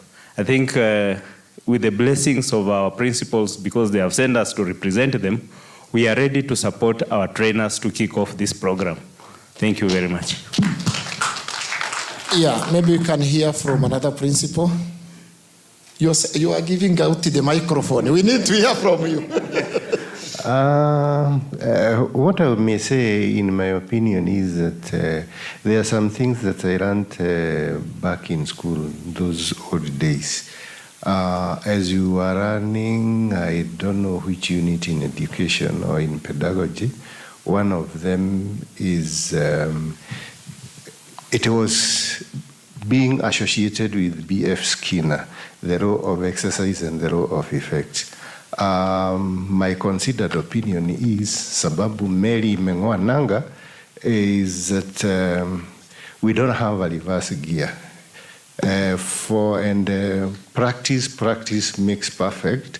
I don't think there would be any principal in the TVET institution who would not want to flow with the current. Otherwise, we would wipe out. Yes, we wanted to hear the. Okay, yes.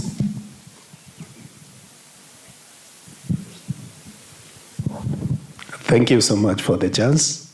I'm here maybe representing my EPA principal, Madam Lucia Nambio, from PC Kinyanjui. Yes. Now, the question that the trainees who have been in have asked is a very relevant one. But before, maybe for those who have trained coming for session 2, could it be that those who have trained session 1 and 2 are enough to roll out the exercise in all TVET institutions, or there is a provision also to roll out to other institutions that have not been able to provide or to be able to be trained on the same technology, so that if it is rolling out and having a session 2, that session 2 comes with an incorporated good number of TVET institutions that can be able to roll out the technology harmoniously and in one end. Thank you so much. Yeah, maybe I answer that a bit, I think, so the comment that to Principal gave and yours. The discussion, what we wanted, we want a kind of a continuity. We wanted a team to come, we teach them some level, then we bring them back. But it doesn't prevent to start also other, because we have been doing this for the last 10 years. We have a Siemens course, Siemens level 1, we call it Siemens Mechatronics certification, level 2, and level 3. But when we use this term level, people may not understand. If you do Siemens course as an industry, you need to understand the problem a machine can have, and you troubleshoot it if it is a basic problem. In the level 2, you understand it and you must solve it. It is not necessary to be basic. It must be, you must be able to troubleshoot and reprogram the machine. That is the second level. The third level is where you do your own project, your own machine. We send the project to Germany to evaluate. If the Germans see this project is an industrial level, they give you the certification. So that is the 3 levels. What we are discussing here, it is like we had the people in the first level. We wanted them to come to the second level, and then we teach them to different modules. But the question here is, who do we want to train and what do we want to train this person? When we say we need to acquire high performance computer, high internet connectivity, if you go to tell this, the CS will say this project, we have to stop it. Because you are requesting something which necessarily you don't need. Sometimes when you go to negotiate something and discuss, you may request someone something which will make him not to fund you. I told you the product is online. We are developing. You know, we are doing different roles. You are the user to be able to train the student with this product. To teach you to develop is like level 1, is to teach you if the machine doesn't move, you can enter the code a bit and you add this so that it can progress. But for us, we are trying to do the digital twin, we are trying to see, because we are not only supporting TVET, we are supporting gross industries. So when we put the product, what we want you is to download it and use that product. So downloading the product in the handset is a decision a TVET principal can make today. Because I don't think there is a principal who can afford to get 50,000 in his institution. If there is a TVET institution in Kenya, National Polytechnic, TVC, TTI, in this TTI, the CEO of TTI, the CEO of National Polytechnic is not allowed to approve 50,000 to buy a handset. Maybe he can ask CS when he comes, let us close that institution. Because the 50,000, if you want, you know, we have the PS going to the principals, the team. Even the money you gave a team to come here for 2 weeks is more than 50,000. But you are the one who approved. So how can you fail to approve 50,000 to buy a handset? Unless you have not appreciated what a handset can do. Because you are not buying a laptop. You have internet because they communicated to you via internet. So you can't tell me you need another internet because I communicated to you via internet. So it means you have it. So every TVET person came with a laptop. So it means you have it. So you are not, I asked the team, do you have a projector? They said we have it. So what did we need? If we need to have, this is a new gadget. This is something else to use to improve what we are doing. But if somebody, even here, as I said, when I started, to me to start this virtual, what we call virtual in this university, the first computer, the first screen was my personal money because I wanted it. I requested the university, allow me to use my money. I buy a computer, I buy a screen, I buy a handset, I put in the lab. The first photo I showed you when the ambassador came, I was presenting ambassador in my office. That is where the virtual reality was based. I had no room. So I had my office where I sit. I put a developer sitting next to me. If you come to my office, you can't see this is a professor office. I don't actually have an office because I put my developers and my PhD student to sit there. Why do I need an office where I'm championing VR? I can work anywhere I am. Are we together? So what we are discussing here, the principles, and I told even the trainer, when you get your salary, buy your own handset. Do we buy, because me, I buy my own computer in this university. Here there are people who get computer free, finance officer, procurement officer, but me, I have. Sometimes they tell me, Bosco, can you buy a computer for me? But me, I buy my own computer. How can I buy your computer while I buy my own computer? Are we together? So what we need is to say, the first principle to agree on, what we have seen in this handset is something to help us or it cannot help us. If we agree on the principle, it can help us. You go back home, you acquire 1 or 2 handsets. Then you say, for me, as a start, I wanted to start with this. Then you guys go to train, download the product, show me. Download again, show me. Download again. Let us start a small class of 10, 20 people to see how this thing can work. Then we progress. But if we go to take the principle, I requested one time here in this university to market Siemens, to make one banner at the gate, another one a signage here. The marketing person requested 1 million from university. I was high. The VC called me midnight. Bosco, what is it? Then I told him, I don't know, what is it? You wanted to market the Siemens with 1 million. I told him, I discussed with this guy, I wanted just a signage, something which cannot take 20,000. The guy came to me explaining to me, you know, we need a signage which can. I told him, Siemens is not about marketing. Siemens is about the service we are giving people. It's not about marketing. It's not about signage. It's about the service we are giving to people. So when you came here, we tried to, I was pushed to put the banner here, the banner here, the banner. I didn't want. You come to the lab, see what we are doing. It is not the banner. It is not the banner in this room which make metaverse to work. This room is a good chair, good photos, but this is not what make metaverse to work. Metaverse will work because your trainers will come in the room and model a digital infrastructure. That is what we are discussing. So what we need to do, we need your support to allow this young man to come to Nyeri. You facilitate him to go to have the lunch and have the dinner. For us, we train him for the time being. Until we will have to see he's somewhere, we start to charge. But for now, if you support him for living expense, definitely we cannot pay his living expense and we train him. He will not give value to our training. Even yourself today, as a principal and the trainers, if somebody tells you there is a free food in town, will you go there?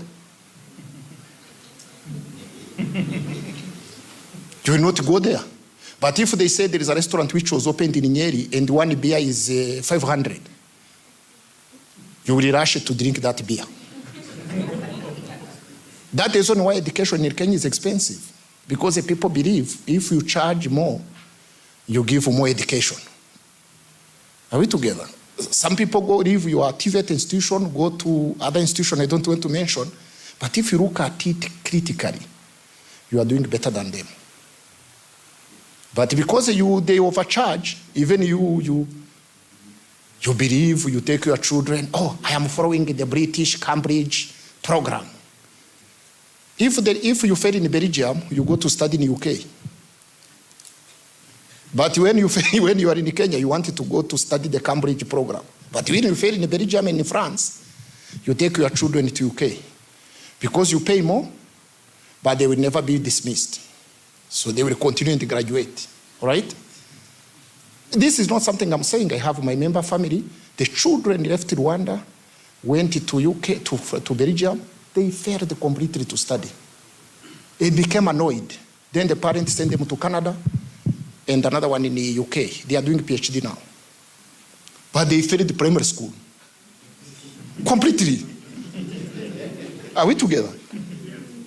So you don't be intimidated by these guys telling you, oh, I'm from Manchester.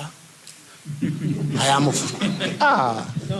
my friend, I believe if you graduate here at Kimathi University and you pass, Bosco has given you an exam, you can ask the guys who I trained here.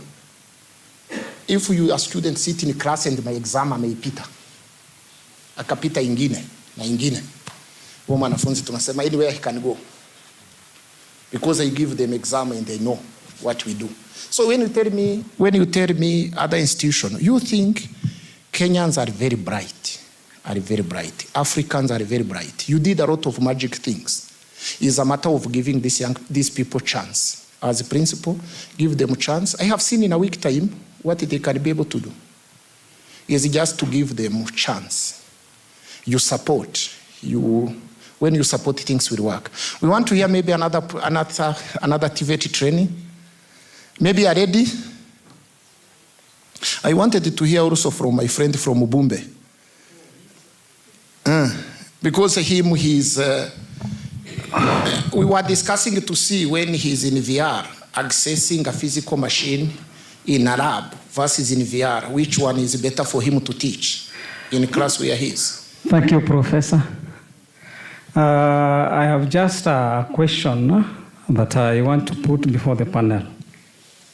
Now, we talked about the 4.0 technologies, which are very good thing as far as training is concerned in Kenya.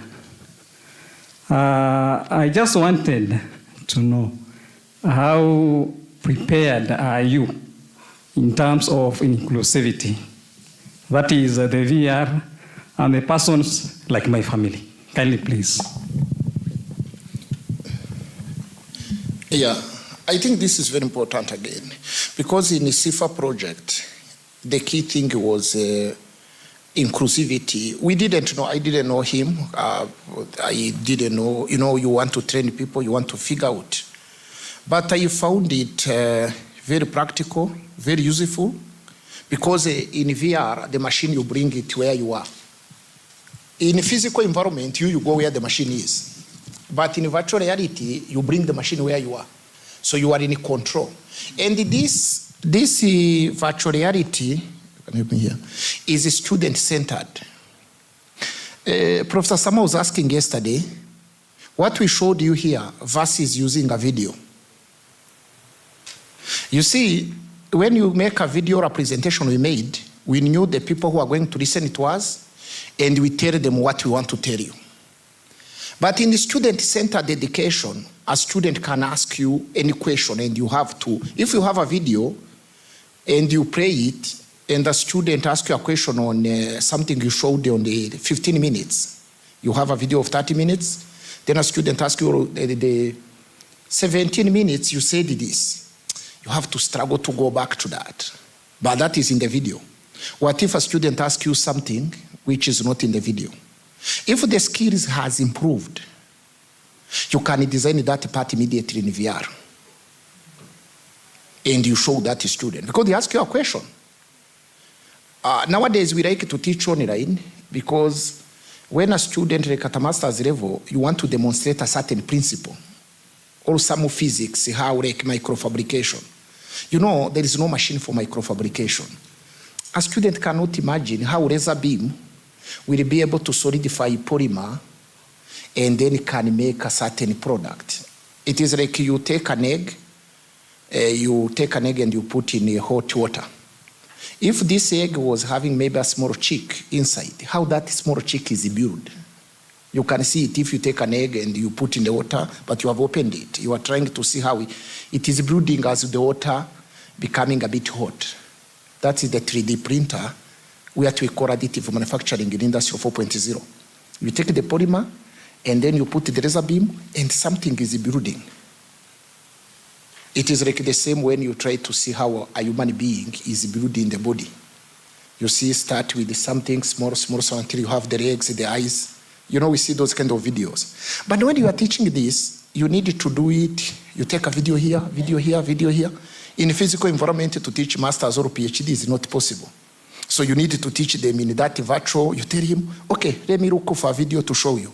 Let me check this. But in this VR, you will be building as you have improved your skills. Then you build as you are progressing. So, in my opinion, I think inclusivity, the VR is a solution. Because now you don't need to move room 1, You know, for him to teach from this room to next room, to give exam there, to give exam there, is a torture. Where for him, you can sit here, bring all the machine, all resources near you, then you teach the student, so you have no problem. For women, you know, for women and ladies, they are very good in the computers than men we are. You know, the VR is multitasking. If you see the student here, he uses a mouse which has like 5 buttons or 6. So every finger must have a job. But for us men, even one mouse and the scrolling is a problem. So this metaverse will work better for ladies than men. And initially, normal physical, if we want to open an engine, he must carry it and hold it, but he doesn't have those forces. Here we are not judging somebody based on muscles. We are judging somebody based on the brain. The discussion here is whether hands-on skills is in the hand or is in the brain. This is what we need to ask ourselves. Whether when we say hands-on skills, we mean this hand or the brain. If we mean hands-on skills, we mean the brain, we don't need the physical infrastructure. Some people, yes, if you talk to somebody on WhatsApp, do you really feel like you have to meet him to agree on what to agree on? If we talk on WhatsApp, I have seen you, have seen me. Do we need to meet physically? But in some years, to tell people somebody has done a PhD online, you could remove this person from, he cannot be a doctor. You remember Skype time? And somebody tells you we supervise a student on Skype, you could disagree with that person. But today with Zoom, we supervise all our students, the PhDs. They go in Japan, they go anywhere they are.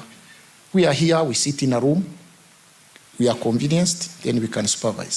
So what I'm requesting, principal and decision makers, think about if this virtual infrastructure, maybe, we don't know, we cannot say the PS will continue to push, but you find yourself, you're a principal institution, and the government put measures, we are not buying equipment anymore. How will you survive with the student? Because they are what, I am requesting our university here, maybe I didn't tell the chairman, I am proposing university not to buy teaching material anymore. We can buy teaching material, but why do we keep buying? Why we can have a virtual infrastructure? Why do we pay final year project in a student to come and make one Arduino and one controller and he tell us, yeah. So around me, I think the PS has come. They are starting to call. Yeah. Maybe we need to figure out how I can see them. Thank you. Maybe you can. Maybe we can close the session if we don't have another question so that we receive the CS kindly. Thank you so much for listening to us, and thank you much. After the CS, we will come back to see the CS to address us. After some few minutes. You can have a cup of tea while I'm showing the lab. Yes, Orengo, I'm hearing you. This is your material. Hello. This is your material. Yeah, it's okay.